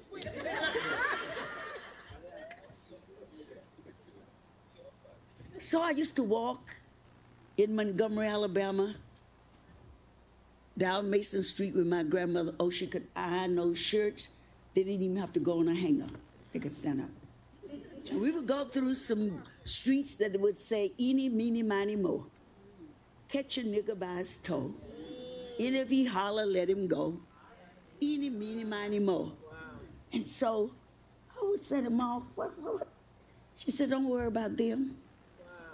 She said, Jesus keep me near the cross.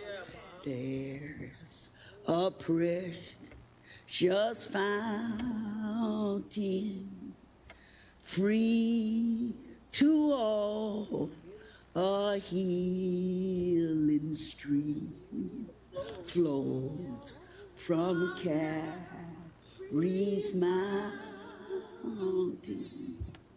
In the cross, in the cross, be my glory ever, till my wretched soul shall find rest beyond the river. Now listen, children. Listen, children. There's only going to be two things on the tombstone. The day the sun rose and the day it died. So as great black strong women, we got to be about our business here. We just got a few more days. Oh my. A few more days. So don't have the long eulogies, the 3-hour funeral. Leave the children. Every morning when you wake up, say, how are the children doing? Leave something behind besides what they can fight over. Material things, because they fade away. They do. But if you have a soul like the Karen Blanding, Wow. like Karen Boykin Towns, like Siobhan Arline, like Melody, these are the children that we saw, that we brought up. Wow. I remember when Adora Oweezy would, everywhere she would go, oh, that's Melody Kelmer from Florida.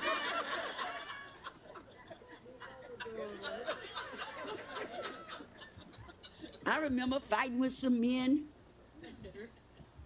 when I nominated Cleola Brown to be in charge of the NAACP Image Award. Uh-huh. Oh, I got to tell you something. How many of you remember the story I told about when I met Donald Trump? Well, this little black girl, black mayor, David N. Dinkins, thought it was not robbery to make me the president of New York City All-Track Betting Corporation. Not another woman, black or white, had ever been in that position for the racing industry. So they told me when I went to Pendleton that I had to have on a hat and how the white women who walked with their husband looked. I went to Saks. There was a black sister. I had on the baddest hat they had in Saks. I had on the baddest St. John that they had in St. John. And I walked in there and everybody was white men. Donald Trump was sitting at the head of the table. I know I didn't look like a maid, but he didn't know what the hell had walked in the room. So the conversation began, and it was time for New York City to become chair of the men. And so they said, now, Mrs. Dukes, you are the incoming chair. Will you have your seat? And I took my seat, and he looked at me with a sneer. And I said, I called the meeting to order, and I went around the room, and it was for time for him to say his name. He kind of snared. I said, oh, Mr. Trump, you're a neighbor of mine. Because when I moved to New York City, I went on East 68th Street. I went to Harlem. I moved to Harlem by choice. You know what I mean? So I let that sucker know that I was not only in that seat, but I was a neighbor of his. And I said to him in the meeting, he started talking. I said, excuse me, nobody speaks when I speak. And I learned that from Dorothy Irene Height. And I told them at that meeting, the Black Women Agenda, when they honored me, I said, if Dorothy Height would, see, I went with Mother Height when she told Edward Kennedy, God bless the dead, Edward Kennedy had a white man to make Secretary of Labor. But when we walked out that room, who became the Secretary of Labor? Who? Who? Y'all don't know? Y'all don't know who became the Secretary of Labor? Who? Alexis. Because Mother Hyde. Come on. When that hat, shoes, and pocketbook matching. Pocketbook matching. Okay? So I learned from the best. I know not to go looking raggedy. Come on. I know how you're supposed to look. Not with your dress up your booty. You ought to look like you're a professional. People respect you when you look like that. That's what we got to tell our young sisters. How to walk in the room like Tanya Lumber. I watched her. Okay? I watched her. We got to tell our people that clinch ought to be. We ought to close it up. We not for sale. We go and attend to business. Y'all hear what I'm saying? We got to get back to womanhood. See Dolores Tucker. Call the roll, children. Don't you know that we're standing on the shoulders of great women who did not have the opportunity that we have today, but they paved the way so we could be here? Why in the devil, in the name of hell, are we walking around here? Right. We are great. Yes. We beautiful. Black don't crack. People want to fight me, tell me I'm not 91 years old. I said, I know when I was born, I got a birth certificate. I didn't even have to send for it. They did have birth certificates when I was born in Montgomery. And they had vaccine. I couldn't go to school till I was vaccinated. So crazy folks around here talking about they don't want vaccine. Where in the world have you been, crazy? Don't come around me if you don't want to be vaccinated. So the power, Melody, of us is great. But we got to get rid of crabs in the bag. Now, I know you don't like me. That's all right, because I love the hell out of you. That's what you say to them. That's why I have lived so long. When I hit my bed at night, I go to sleep. Because you know what? Anybody who have wronged me, when I say my Our Fathers, I ask them to forgive those who trespass and sin against me. That's what I do at night. So I sleep. I don't take no pills to go to sleep. I don't take no energy stuff, whatever it is. I take God. He keeps and guides me. And don't think I won't cuss you out, but I will.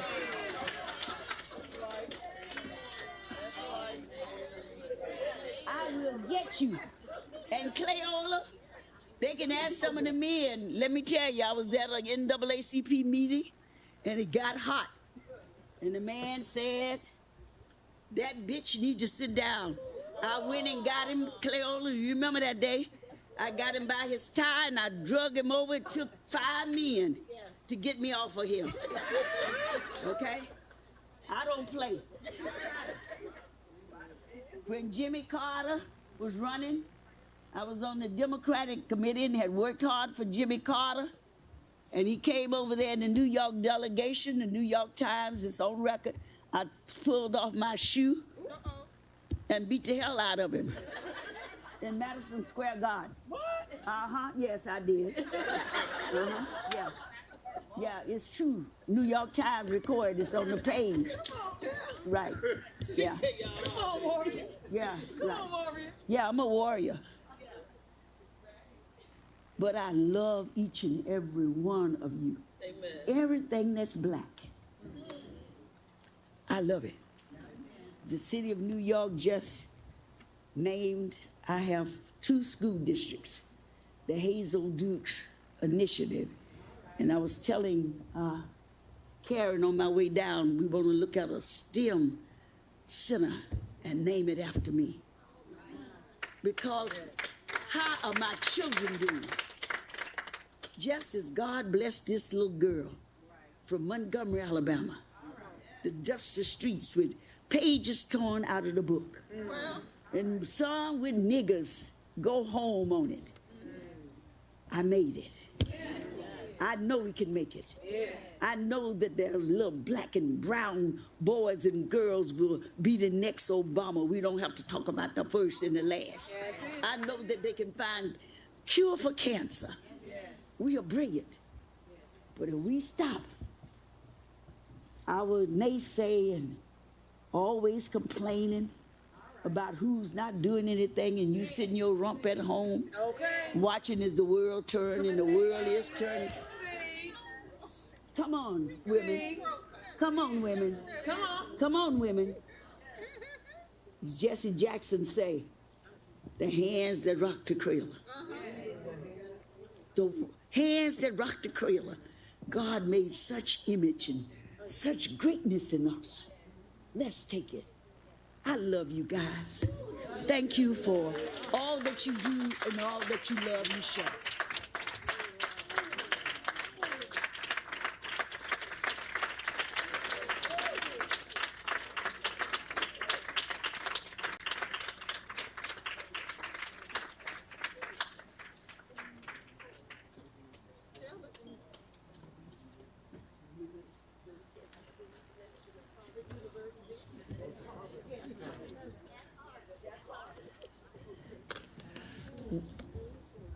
Mama Dukes, words of wisdom.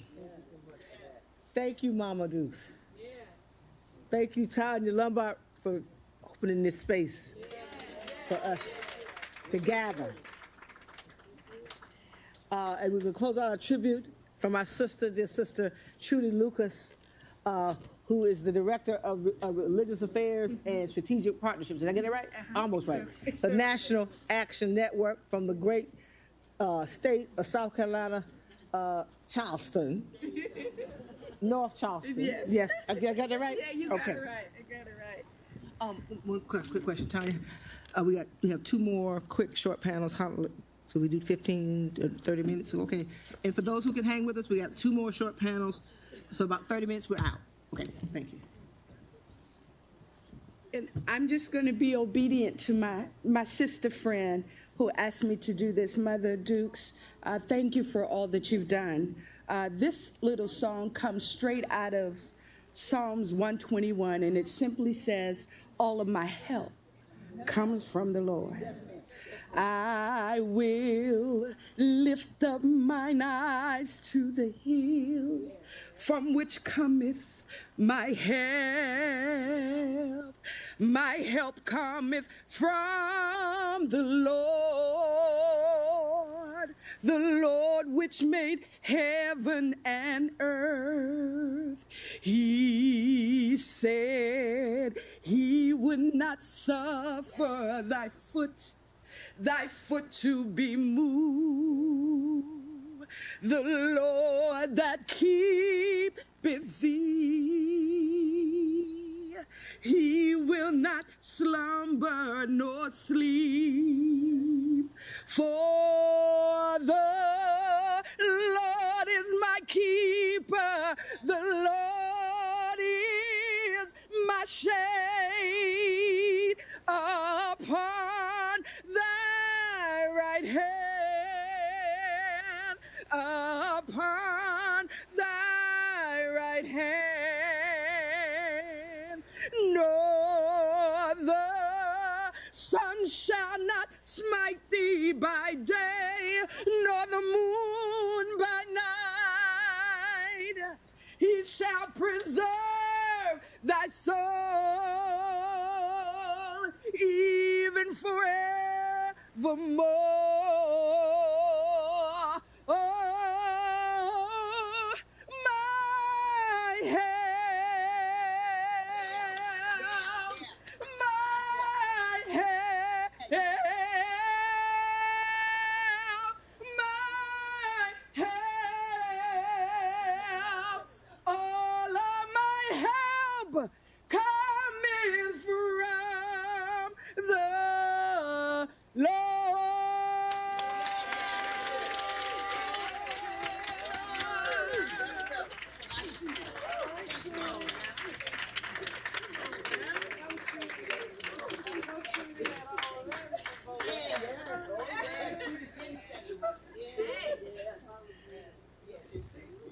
Thank you, thank you.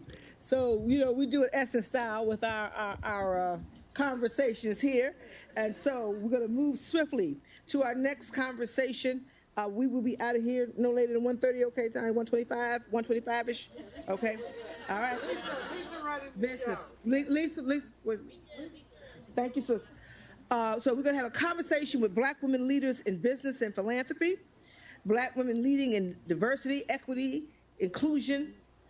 So we're going to have this moderated by Michelle Dubois, President, Values Partnerships, and her panelists come up, Shay Harris, Mid-Atlantic Region Director, Corporate Responsibility, JP Morgan Chase and Company, Crystal High, CEO, Influence, Kimberly Marcus, Vice President, Diversity, Equity, and Inclusion, Monumental Sports and Entertainment, Dee Marshall, CEO, Diverse and Engaged LLC, and our sister, last but not least, Renee Redwood, CEO, Redwood Enterprises LLC.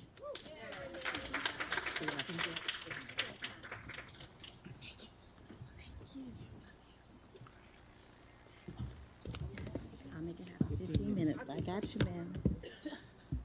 Well, good afternoon. I still have goosebumps. I am just basking in the glow of the Lord that is present in this room. I'm telling you, to be in a room full of Black women, you already experienced the magic, but the magic is on steroids when we point back to the source that has endowed us with the magic. Amen. And so I love being here. I'm so grateful. Thank you so much, Melanie, for having us here. I know the word says to not forsake the assembly of ourselves, because in that assembly, we empower one another and we sharpen one another. And I know it's a lot of work, so thank you, Mel, for allowing us to be in this space and for your team to assemble us. Thank you, Tanya, for always opening your doors to us and showing us how you have just shaken up corporate America and have reshaped how this work should and can be done. You've been a model to all of us in this room and many outside of this room, and so we thank you. I don't know if you all were at the summit in March, but I didn't know exactly what Mel meant until today when she introduced me and she said, and this is a sister that'll cut you. I thought she meant because I was from Chicago. And I have realized that it is the highest compliment to be among a sister that will cut you, like Aunt Hazel Dukes, and so many others on behalf of our people. And so I'm very passionate about the work that I do. For those of you all who have not met, my name is Michelle Dubois. I run a company called Values Partnerships with my husband. We are the largest Black-owned social impact agency in the country. We've been doing this work for 10 years. Thank you. Been doing this work for 10 years, helping corporations shape their DEI work in sustainable, thoughtful, intentional ways in which they connect with communities of color. We worked with a range of clients from the Oprah Winfrey Network, Paramount Pictures. Mel always gets upset with me when I don't share this, and so I'm sharing. And we just met with Sephora last night. We had a toast to our equity advisors and equity partners. Melanie is one of our equity partners. I saw Di Brown in here earlier. I'm not sure if we have any more. Okay, yes. And so we had several of our equity advisors and equity partners that we did a toast to last night because they have been working alongside of Sephora since 2018 to help them shape their work in DEI. It is a company that obviously no corporation is perfect, but it is certainly a corporation that has put their money where their mouth is. They have put research behind the work that they do to make sure that they understood bias at a granular level of how women of color come into their stores and didn't always feel included. And I am proud to say that that has been a major turnaround, not only for their store, but they have now become a leading partner with lots of folks within the retail space to make sure that when we come into the room that we feel respected and that we feel celebrated for being there and spending our dollars. And so I say that to say some corporations are getting it right, some are not. Since 2000, we saw in the wake of the murder of George Floyd that commitments went from $66 billion to over $300 billion. And now at 2023, the question is, where is the money? Where are you on this work? And so I want to turn it over to our panel. We have Shay Harris, we have Crystal Hugh, Kimberly Marcus, Dee Marshall, and Renee Redwood, and we are so excited to have you all a part of this panel. Many of my friends, my mentor, Renee Redwood, when I first started my company 10 years ago, she gave me the ABCs of how to run a business well, and so I'm so grateful and honored to be on this panel with you. I would love to start by, of course, I'm a respect Mel, and the time we have probably about 13 minutes left, and so I would love to just start with one question. First and foremost, where are we? Where are we in this moment? What do we need to know about the retrenchment that people are seeing and feeling? And so I would love to just maybe go down the panel. After that, we will get into solutions, but if you can just talk about some of the work that you do and where we are in this moment. We'll start with you, Dee. All right. So again, my name is D.C. Marshall, and I am the CEO of a company called Diverse and Engaged. And thank you, LaToya. Thank you so much. And the work that we do is our Fortune 500 clients retain us when they have a challenge attracting, engaging, or retaining diverse pop, so diverse culture.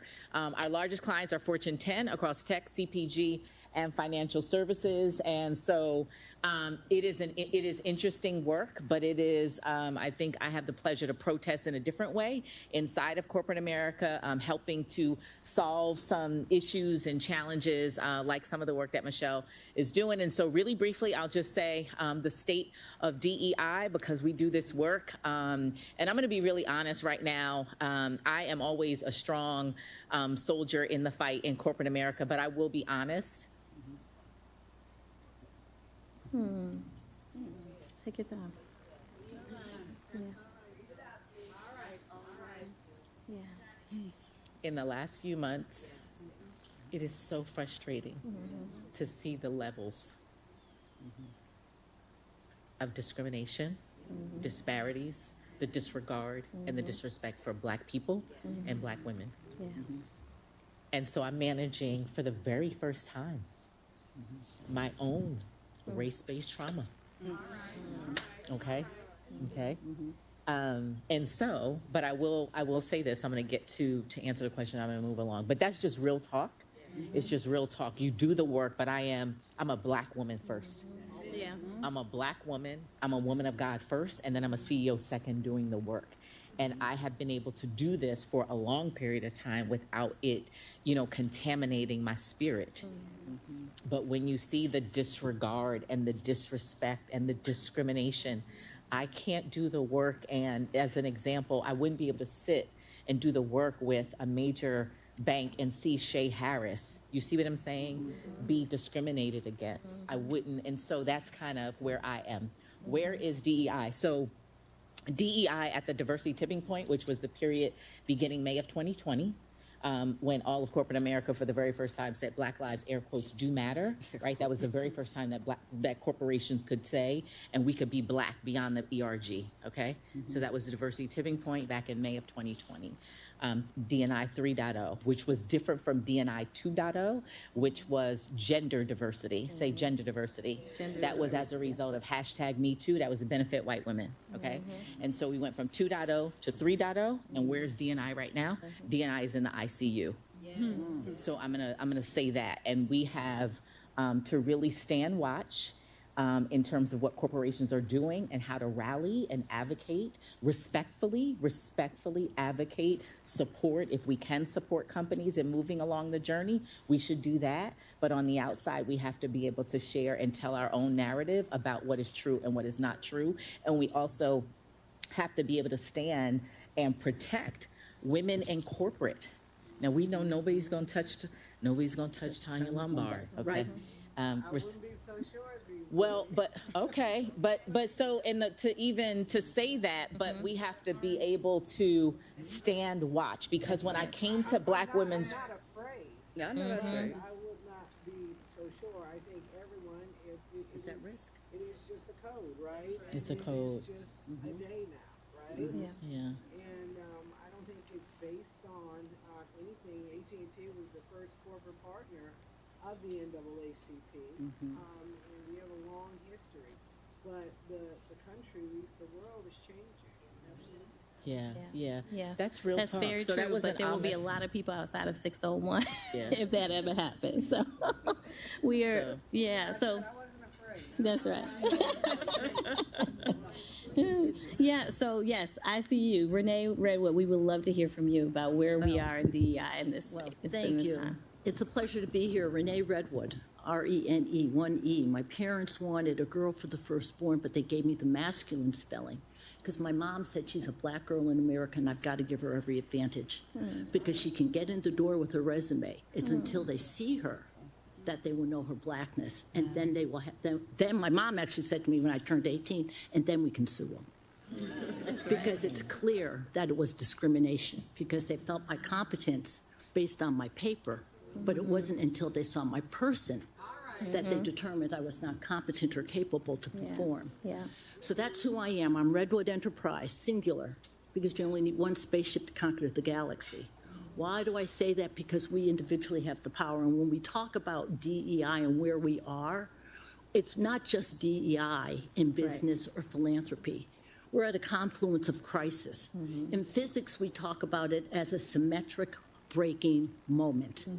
Means that we're at a point where positions and people in power recognize their power is so threatened that the programs and protocols that have been put in place have been effective. They would not take them down if they did not work.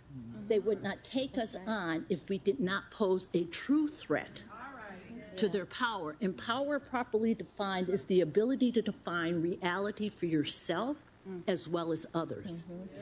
My message on this is that the reality is that we are strong. Thank you, Mother Dukes. The reality is that we do have power regardless of what's going on around us, that part of what we know, I'm a chemist by training, part of what we know is energy is neither created nor destroyed, it's simply transformed. And how we choose to perceive the environment in which we operate, we control that. We then can control the actions that we can take tactically and strategically. I mean, you can decipher this down. I love science, as you can tell, and literally we can break this down into our paths of power that enable us to say to this system as it is breaking. Because think about it, when you pull a rubber band, it gets to a point before it breaks. Systems of white male supremacy are on the breaking point. It doesn't matter what we're doing, what industry, what sector, that we are at this point. The question for us is to persevere. Because we do have the power. If we did not, we would not be in this room having the conversation with a Tanya Lombard that says, I'm making this available to Black powerful women when I need to and when I have to. And she does it each and every time. And so thank you. Thank you. Absolutely. Absolutely.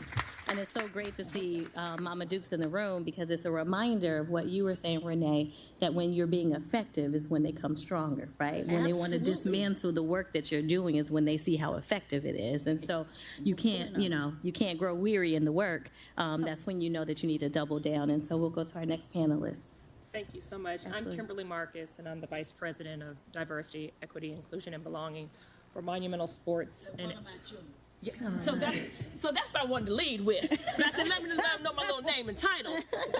Let's take it back where it is. The reason I'm here is because of this woman here. I started at the NAACP in 2002. I was recruited from Manhattan, New York, by Kwaizi and Fume to move to New York, this little brown girl from California, and he said, and this is your first stop with Mama Dukes. I sat at the hem of her garment. She taught me about civil rights. And we can call it DEI and B. We can call it community relations. It's civil rights, and it's under attack. That's right.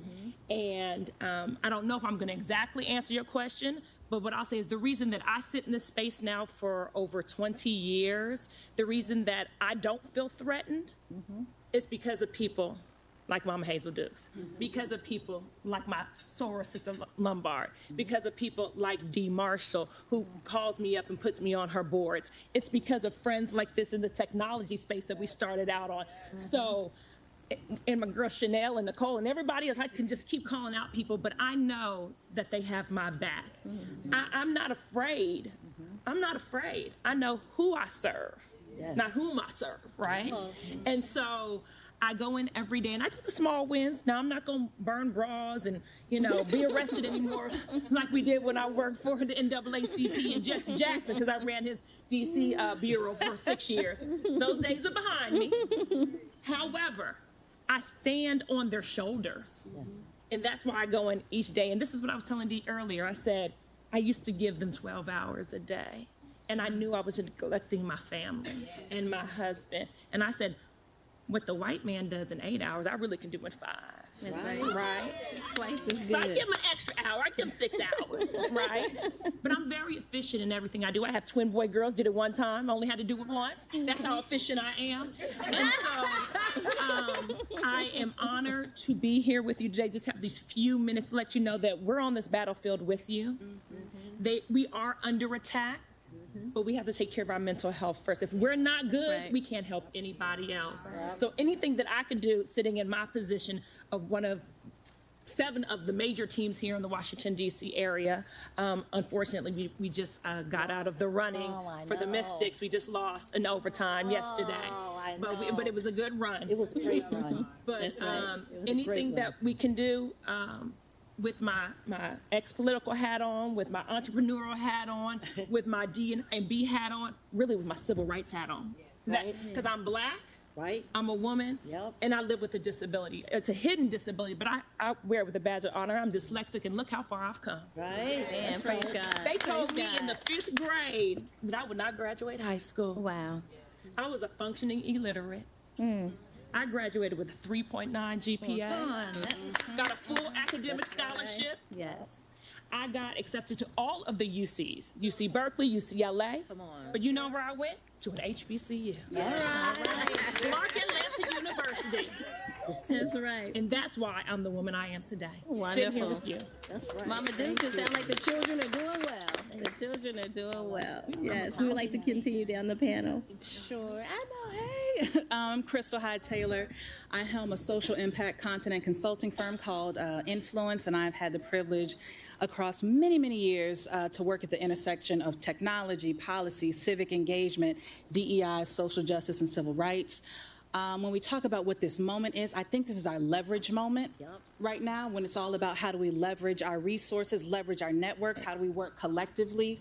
Because, you know, the times are tough, but when has it not been? Right. You know, Frederick Douglass said, power can seize nothing without a demand. It never has and it never will.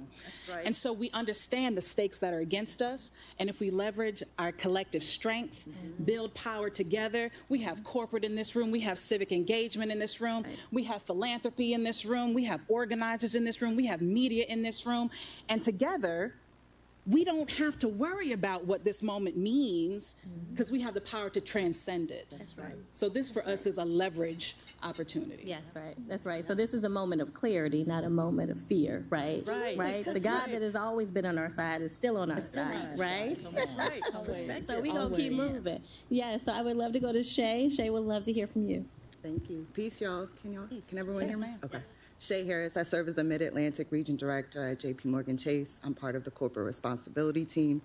I heard we were streaming, so I will start with the corporate line to say, I in part came to JP Morgan because of the racial equity commitment, the loud, audacious racial equity commitment of $30 billion over 5 years.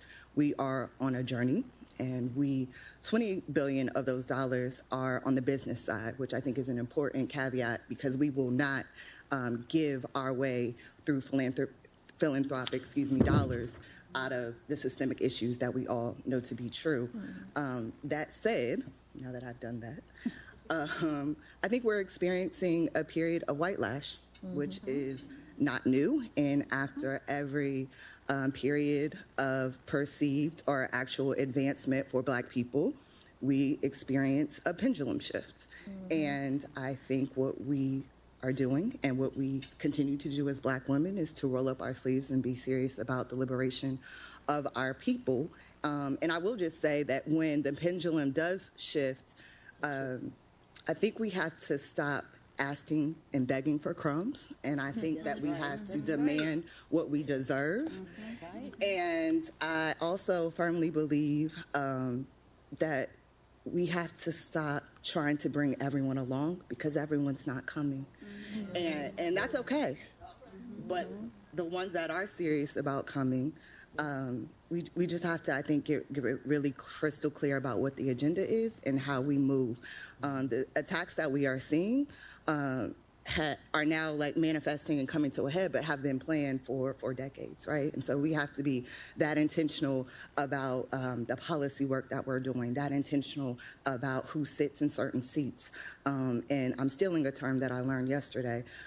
We got to stop gatekeeping, right, and be gate openers. And so that's what I hope, if you hear nothing else that I say, that we're very serious about ensuring that others are coming along on the journey with us. Excellent, excellent. Yes, we have to stop being gatekeepers. So yes, Mel has given me we are at time. This has been a wonderful panel. I just want to ask, is there one person who wants to give one final word and then we'll wrap it up? Where do we go from here? Renee? Renee? You know, I was going to say, that's the book, Where Do We Go From Here, Chaos or Community? Yeah. It's community. Yeah. Because the chaos only gives us impetus to be more organized in a collective, and that we each can give within our span of control, because our sphere of influence is mass. That's right. So, that's the word. Community. Thank you all. Thank you so much. Thank you, Melanie. Do you want a group picture? Y'all get the picture? Michelle, get the picture? Okay.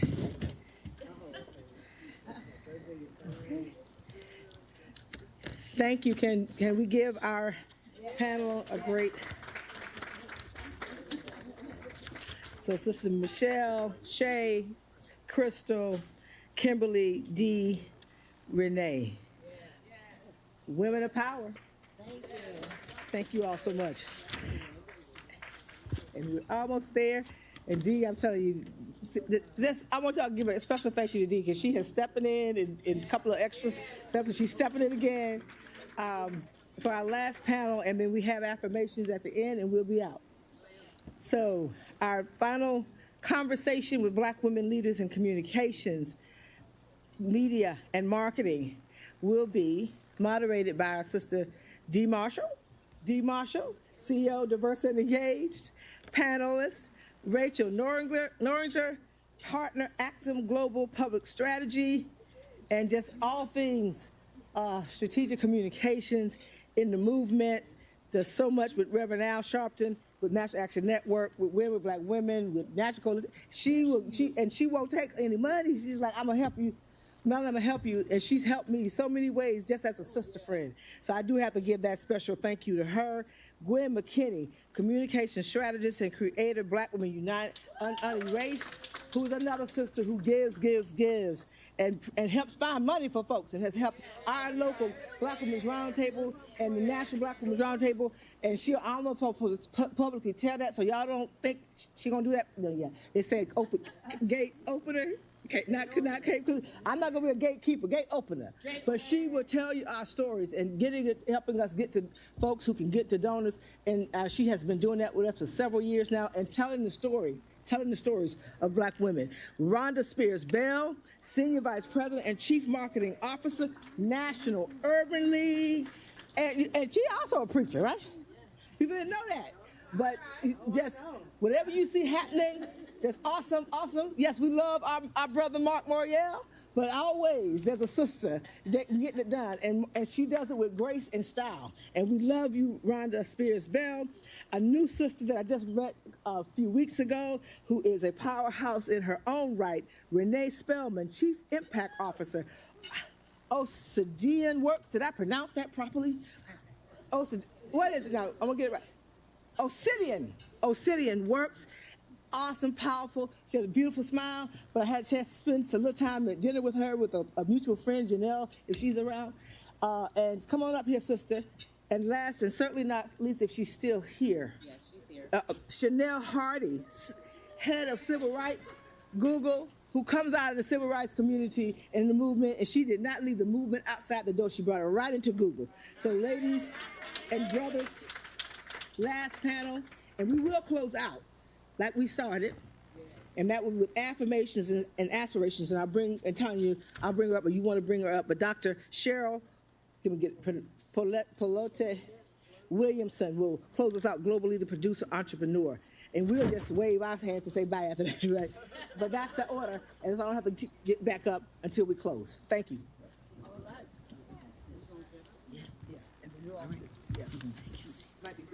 Yes, you want to.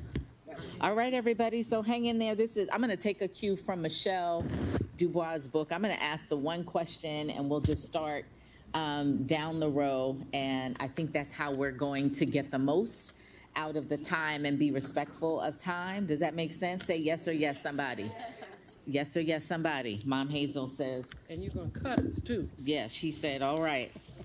So again, again, welcome back to the Black Women Leaders series of Black Women's Roundtable. And so for our last panel, actually I'm pinch hitting for someone, so don't hold it against me if I can't remember all of the details, but this is a conversation with Black women leaders in comms. We know that you are, could add and talk about much more than that and beyond that. And so I think the question that we're going to start with, again, a round of applause and welcome everybody for all of these amazing women to the panel.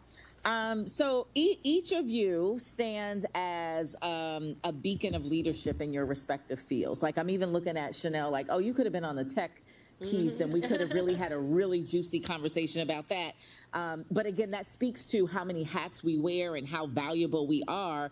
But can you all shed light on how your personal journeys, lived experiences, especially as Black women, has informed your approach to communications and outreach, especially in spaces that may not be predominantly Black? So how have you navigated? This is one question. We're going to go down the row.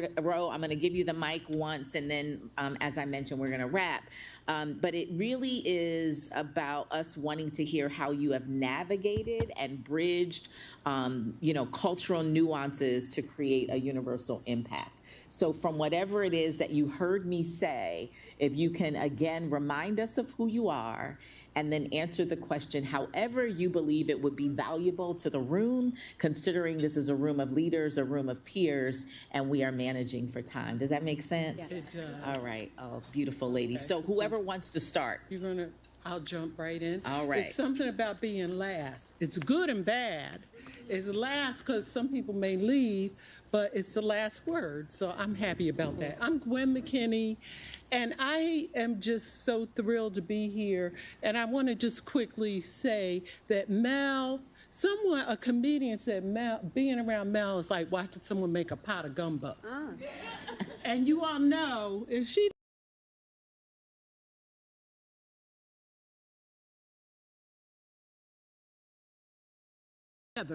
it's in the plate, in the bowl, and just put a little bit of rice on it and enjoy. Okay? So to my sister friend, give you a big kiss. I want to just say that my background started out in journalism. And I was a reporter before I came to D.C. in Philadelphia. And when I came to D.C., I realized that voice and messaging was really critical. And starting in the church basement with a PR firm, our slogan was public relations with a conscience. In Washington, does that make sense? But we eventually, that was in 1990, eventually in 1996, moved to K Street, 1612 K Street, and was the first, I don't know if I was the only, but the first African-American woman-owned firm in the nation's capital that expressly promoted progressive communications, policy, and PR. Wow. Now, with that, it was generally advancing civil rights. And people don't use the word civil rights that much anymore. Sister Mother Duke, I'm embracing civil rights. Civil rights is what helped us stand up. And in fact, the vast majority of my clients, the people who kept me on K Street, were Black women. Yeah. Even though some of the clients were men too, but it was Black women who kept me in business. When I shut down the brick and mortar in 2018, before the pandemic, and moved to a different kind of communications, which ended up being called Unerased Black Women Speak. Please look it up. Our role changed. And instead of just promoting Black issues and civil rights, I am unapologetically pushing the cause for, by, and about Black women. Have nothing against other people of color, the brothers, whatever, but my charge is for Black women. And it's in all our manifestations, the celebrations and the challenges. So that's what I bring to this work. And I really invite you all, please visit our website. I am biased, but it is a hellified storyteller of us. unerased.bws.com. Thank you. And she is Gwen McKinney, communication strategist and creator, Black Women Unerased. Thank you so much. All right, Rachel, should we move on to you? I'll go. Yeah. Hi, my name is Rachel Nordlinger. Such an honor to be here, Mel. Thank you. Tanya Lombard. Truly, truly honored, sisters. So my background in PR, Dr. Dukes, forgive me. Mama. Mama Duke. Mama. When I was born, my background started. I was born and placed into foster care. And then I was subsequently adopted into a white home. So my background started the moment I went into that white home, because as I evolved in my childhood, I realized that our narratives and what I saw in another community was not represented. Our needs and values, my needs and values, when I looked in the mirror as a Black child and later a Black woman, I wasn't hearing in the home where I was being raised any of the things that made me whole. And so I made a commitment early on. Honestly, it's providential that I got into PR, because I didn't know it was where I was going to go. But I knew that I needed to do something that would enhance the visibility and amplify the things that are so important to us to push the trajectory and move the needle forward.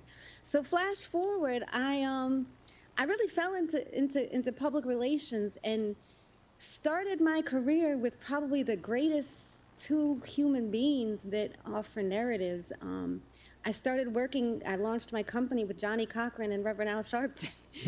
And so both of whom are very good at enhancing narratives and learning how to use public platforms to push our issues forward.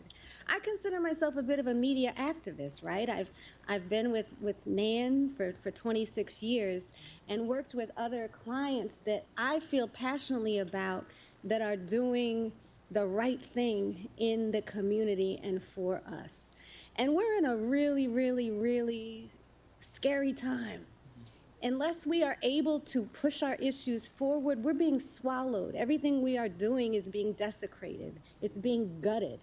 And so it's imperative that us and anybody else that is in this communication space lifts other people that can come along and be able to help shape narratives. So That's it. I love shaping narratives. That is my gift. And the other part of the things that I do, a lot of communications for me is 50% the high-level media strategy, but it's also the coalition building, because we can't get anything done unless we're putting together coalitions to lift issues. So thank you again.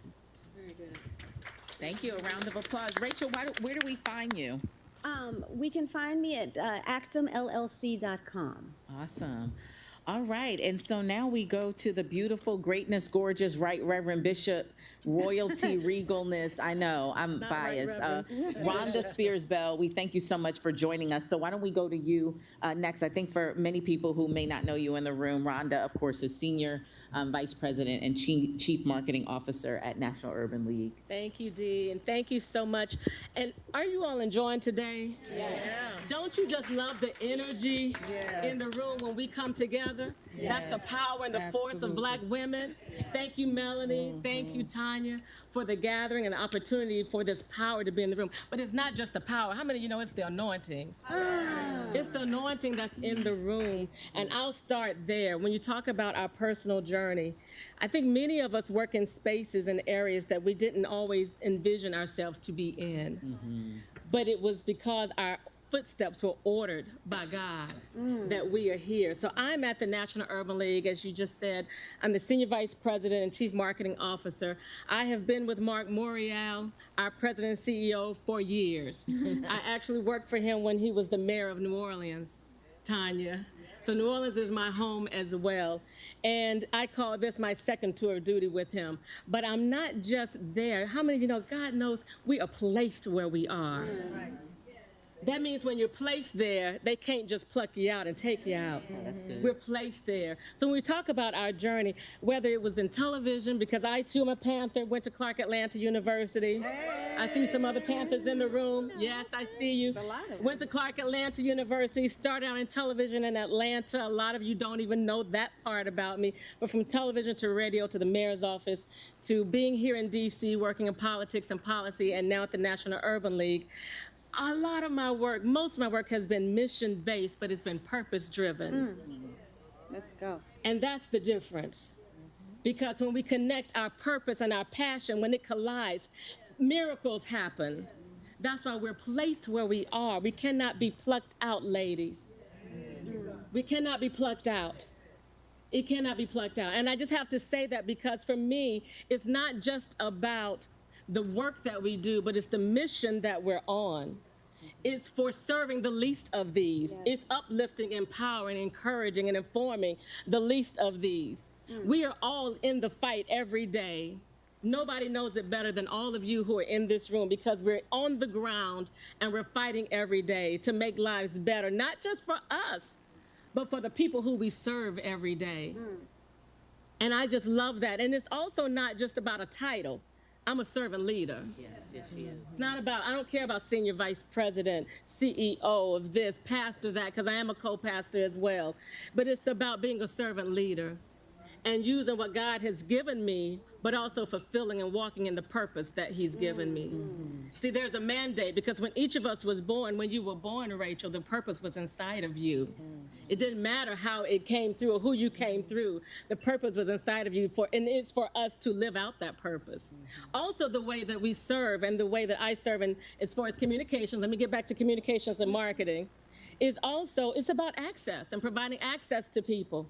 Access to capital, access to information, access to the table where you are. We're already at the tables. We're sitting at the tables. We're leading the tables. We're setting the tables. We're creating the tables. But what access are we providing for other people to be at the table? Right? It's not enough for us to just do it by ourselves. It's not enough for us to be the only one. And many times we are the only one in the room. I heard you, Nicole. We're the only ones. But it's about providing access for others and reaching back and sharing what we have with other people, not being stingy. Listen, and I just want to just say this and I'll wrap up. When we talk about Black women and the power of Black women, we are transforming everything. Everything. Everything, every sector, everything. It's not just about what we're transforming in marketing, what we're transforming in public relations. We're transforming everything in every area. That is why it's imperative that we continue to speak up, to step up, to be present. in our voice. Our vote matters. Our voice matters. What we say matters. And let me tell you, they're afraid of us. The reason they try to keep you out and block you is because they're afraid of your presence. They're afraid of your power.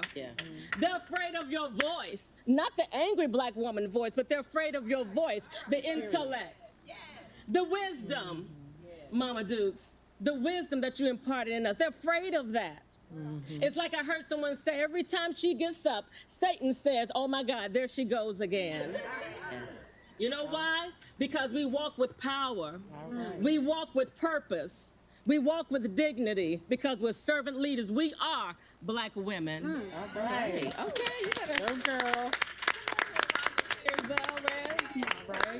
Such an awesome word. Thank you so much for being such a pillar and such a voice and a presence and being so much of what we need. Black women, we wear so many hats.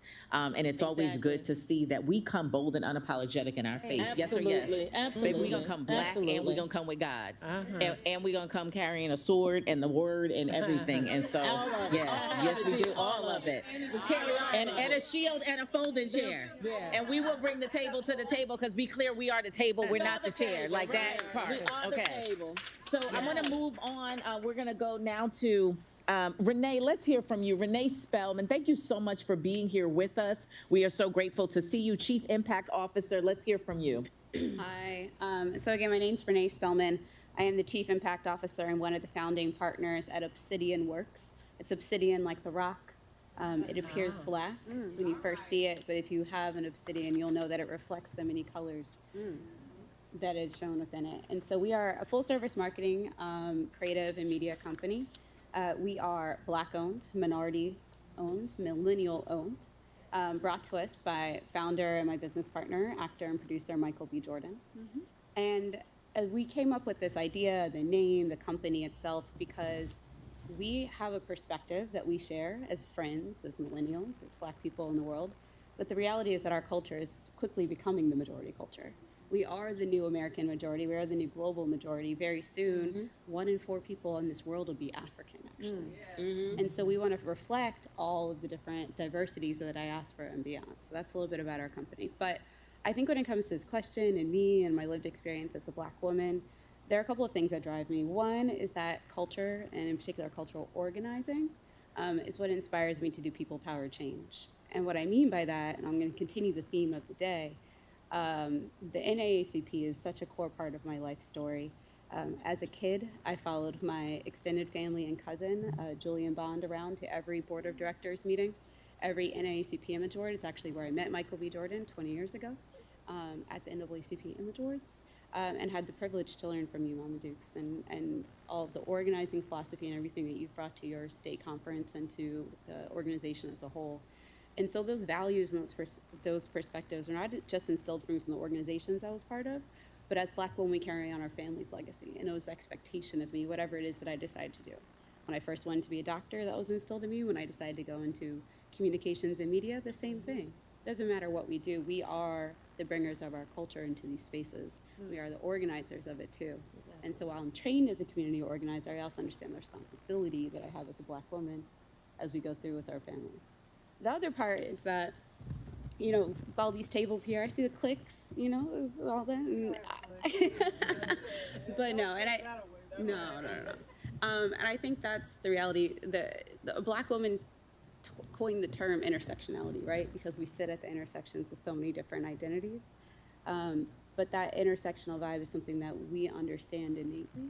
And so a lot of us are sitting at the nexus of so many different networks. And I think that's something that I've always understood that I had to do and have loved to do. And so I think when it comes to media and communications, that idea of we are becoming the new majority, but we're not going to be monolithic as a people. There are so many different aspects of us, so many different avenues that we pursue, so many things that we believe. And so I think that as a Black woman, my experience has reminded me to try to personalize, to target, to make our campaigns feel authentic, and also something that we also feel good about talking about the Thanksgiving table. So with that, I will turn back over, although the Right Reverend got me right earlier. Right, so. right. Thank you, Renee. Now we'll go to this quiet giant, unassuming boss.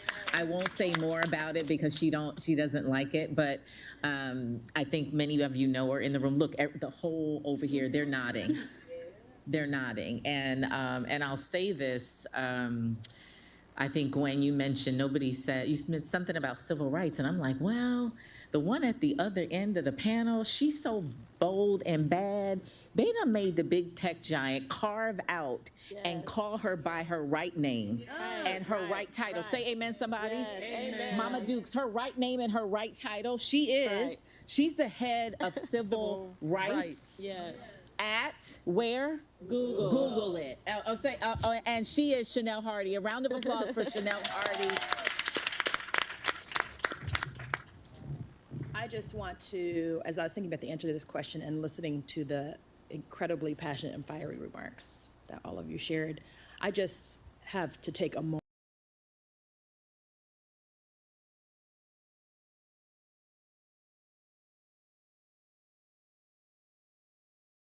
Say, as we talk about how challenging this moment is, because it's a challenge, I'll know, but what keeps me getting out of bed, energized each day is this type of room specifically, right? That's good. And knowing the amazing legacy that predates all of us in this room, that all of us are carrying forward, that we're passing to the next generation. Most people who know me know I usually have my little mini-me with me. The first time she came to an event with me was when Dorothy Height was doing one of her teas, and that was when she felt proud to be a Black woman growing up in many ways the way I did in a predominantly white community. And so I say that my love for, I am a civil rights lawyer, so I am not in communications, but I am a communicator. That's right. And the passion of my communication actually crystallized for me when I was at the National Urban League, and they asked me to be on a panel, I still can't get over it to this day, with Marian Wright Edelman and Angela Glover Blackwell, and just the three of us. And then they had the two of them, of course, got up and spoke at the podium. And I was just hoping it was going to be just like a panel. I was like, now I have to get up and get on the podium after them? And I looked in the audience and I saw all these women from the Urban League in the audience, affiliate leaders, senior staff. And I was like, well, I'm not impressive enough to stand up here, but all of them are. And I get to stand up here on their behalf. And that was and I can be extremely fearless about that. And so, you know, because I grew up in a predominantly white community in a very loving and tight-knit Black family, I've always been in love with Black people. I just really love Black people. And then I had the opportunity to go to a diverse elementary school for 1 year before I went to a crazy school and had to be homeschooled that was run by a Black woman principal. And it was extremely multicultural, and she made us look at the world. And so I fell in love with the world. And so diversity for me has been a labor of love. So I, as the head of civil rights, get to spend time with rooms that look like this, with rooms where I'm the only Black person, everybody else is Latino, everybody else is Asian American. Tanya knows what I'm talking about.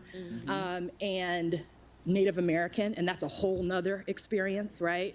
The things that they are struggling with right now. So the power that I find not only in our community, which has boundless riches, but when you talk about the global majority, I mean, it may be going to be majority Black, but it's already majority people of color. And so there's so much power in that. And so that's why I came to Google. We had just gotten to the point, because of pressure from people like the leaders in this room, of releasing our diversity numbers. But the translation that needed to be done to help folks understand, we're gonna have to put our money literally where our mouth is, was significant. But really being able to just speak with passion out of the love that I have for the community, and being able to bring so many others and letting others speak for the community has just been a blessing. So I just think, and I think that's been a theme of everything that I've heard here today, as we continue to fight this fight, our strength and our power. Nikki Giovanni said, Black love is Black wealth, is in our love that we have for each other, the love of God that gets us going in the morning. So I don't know how articulate that was, but that's what great. gets me going. It was wonderful. It was awesome, and we are so grateful for you, Chanel, for all of you, for your voice, your presence there. We know it's not easy, and I thank you for speaking up about being inside. And Tanya, I also thank you for speaking up when I mentioned that, because just as we close, you know, my moment of being somewhat emotional, it is not because I'm not blessed. Baby, I'm blessed and I'm favored. Do you understand? Amen. But what is not okay, Mama Dukes, is for me to be the only one. Or what is not okay is for me to have access and to have when they pull back the curtain and to see that this don't look good. So that is the piece that gets me really emotional. And one just evidence of that, I had the privilege, I was asked to judge corporations and how they're doing in supplier diversity. I said, oh, this is nice, Shay, Kimberly. I said, okay. And I'm busy, and I said, okay, I will do this. And one of the WGs, my WG girlfriends, that would be my white girlfriends, said on the call, they know, they know, we make distinctions. I'm making distinctions. She said it took 7 hours to review the application. I was like, well, I don't really have 7 hours, but let's see. And I was the only one, no, I was actually two who were doing the judging. And so on a Saturday, I looked through all of the corporate applications who were applying for corporate awards and who they were doing business with, Joy, and who they were serving. And I'm looking through all of the applications from the Fortune 500s and the Fortune 100s. And I'm waiting to see somebody who looks like me. Because I can go to your website, I can see what you're doing. And so I was tasked, Rachel, to have insight and then to name the companies. Rhonda, you know where I'm going. And I'm waiting to see people who look like me. And they're not there. When I did find one company and maybe two that was ethnically ambiguous, the one that was clearly black, it was only DC Marshall. And I cried because I'm not proud of that. You know why, Melanie? Because it is not okay for it to just be us. Because I've been hanging out with the people in this room way too long, but now I have to smile and say, okay, well, here's my number one, number two. Luckily, there was a rubric.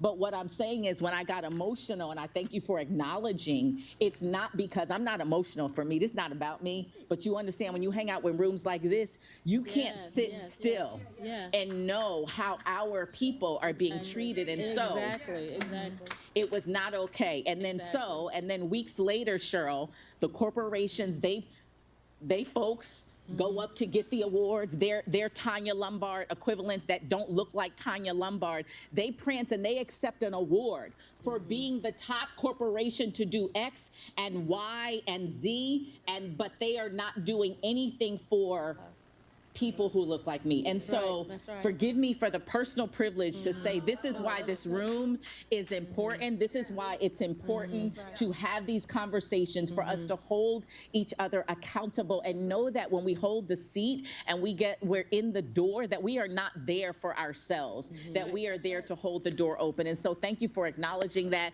Thank you so much for this panel. And thank you. We are going to do we're going to do a photo. Melanie is moving us. And just as we are rounding this out, this panel, it was a conversation with Black women leaders in comms, and the way Melanie and Tanya do this in the last 2 years is to have a spotlight so that we can connect later. Women in comms, women in DEI and philanthropy, and then the first was women in technology. And so we're gonna, a round of applause for the panel. And we're gonna stand up for a photo. They're gonna do a photo. And then I am going to hand this back over to Melanie Campbell. So thank you so much. Thank you for bearing with us for the time and the time crunch, but we thank you so much for your time and your voice.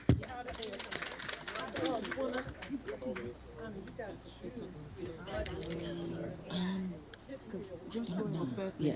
And it's folks have asked, it's DC Marshall on IG. I will post the story there. Oh, get in the picture. Is Dr. Cheryl Still here? Dr. Cheryl? Dr. Cheryl, going once? Oh, yeah, oh, there she is. Come on up, come on up. Can we please give C. Marshall, D. Marshall, Rachel, Gwen, Rhonda, Renee, Chanel. Give them a round of applause. Diane, Babylon, come up for closing. And before I turn it over, I want to thank some of our folks. I don't know if she's still here, but Dr. Barbara Williams Skinner was here. I see some of our youngins who I can say I poured into. I think they left though, I think. But and I saw Sheena Mead, CEO Clean Slate. Of course, it's so good to see Ebony. She was here. Ebony Riley. Oh, there you go. Ebony Riley. Seeing you, my sister, who's Executive Vice President of Washington Bureau. Nan. And another sister who supports our Black Women's Roundtable, Teresa Kennedy from Oxfam. And thank you, everyone. We're going to have those affirmations, and Tanya will close up. I'm going to have my vice chair of our board do what I would have done, which is to say thank you. And Tanya, okay, Cheryl, and then we turn to her, and then we're done. Okay. So thank you. I had it all worked out. I thought I would come up walking and talking. So I just want to start by saying that I am responsible, I am responsible for the energy that I bring into the room. That affirmation is for you. I am responsible for the energy that I bring into the room. My mindset is my superpower. So all these powerful sisters that were here, we got here by having the mindset to be here and stay here. As I sat over there and I thought about what affirmations I would give to you, this is what the Lord gave me to give to you. As powerful sisters, these are things that we often forget. I make myself a priority in my own life. See, we're so busy babysitting everybody and making sure that everybody else is okay except for us. So I make myself a priority in my own life. I don't know about you, but I make my peace priceless and non-negotiable. My peace is priceless and non-negotiable. I show myself the same grace that I show others. We want to give everybody else so much leeway. We have to give ourselves the same grace that we show others. I tell myself yes more often than I tell other people yes. What? We are constantly telling people yes when the answer should be no. And not no, I have to pay my kids' tuition. No, I have to get my hair done. It's just no. I tell myself yes. I live a life that I don't need a vacation from. See, when you adopt that, you won't wait until the end of the month saying, oh, it's just 3 more weeks before I can take my vacation. When you live boldly, fiercely, and unapologetically, you live a life that you don't need a vacation from. You living it every day. The last one I have for you, because I know that we're short on time, but I want you to get this in your spirit real good. I want you to walk in the room like God sent you. In every room, in every space, in every place, you need to walk in like you're supposed to be there. You're supposed to walk in there and disrupt the room with your mere presence without saying a word. So if any of these affirmations have touched you, blessed you, left a giggle in your spirit, I want to invite you right now to take out your phones and follow me on Instagram at Cheryl P. Williamson, because I have a motivational and inspirational word almost every single day to make you realize that you have everything inside you to do that thing that God has called you to do boldly, fiercely, and unapologetically. Thank you, Tanya. I love you. Good word. All right, one more. Can I say unapologetic? Get ready for the movement. And thank you all for attending our 2nd annual Women on the Move. I'll change the name, but that's what we do all the time. Thank you. And of course, Thank you, Diane Babineau. And we cannot leave out here without giving another special thank you to our sister Tanya Lombard. Yes, ma'am. Just want to come up here. Yeah, I know, but unapologetically, we're going to thank you. Okay? All right. Just a little, gave you them colors you wear. Oh, we got it. Yes. Thank you. Thank you. Okay. Yes. Okay, thank you, Tanya. Thank you. Enjoy the rest of your Congressional Black Caucus Foundation weekend. God bless you. Peace and power.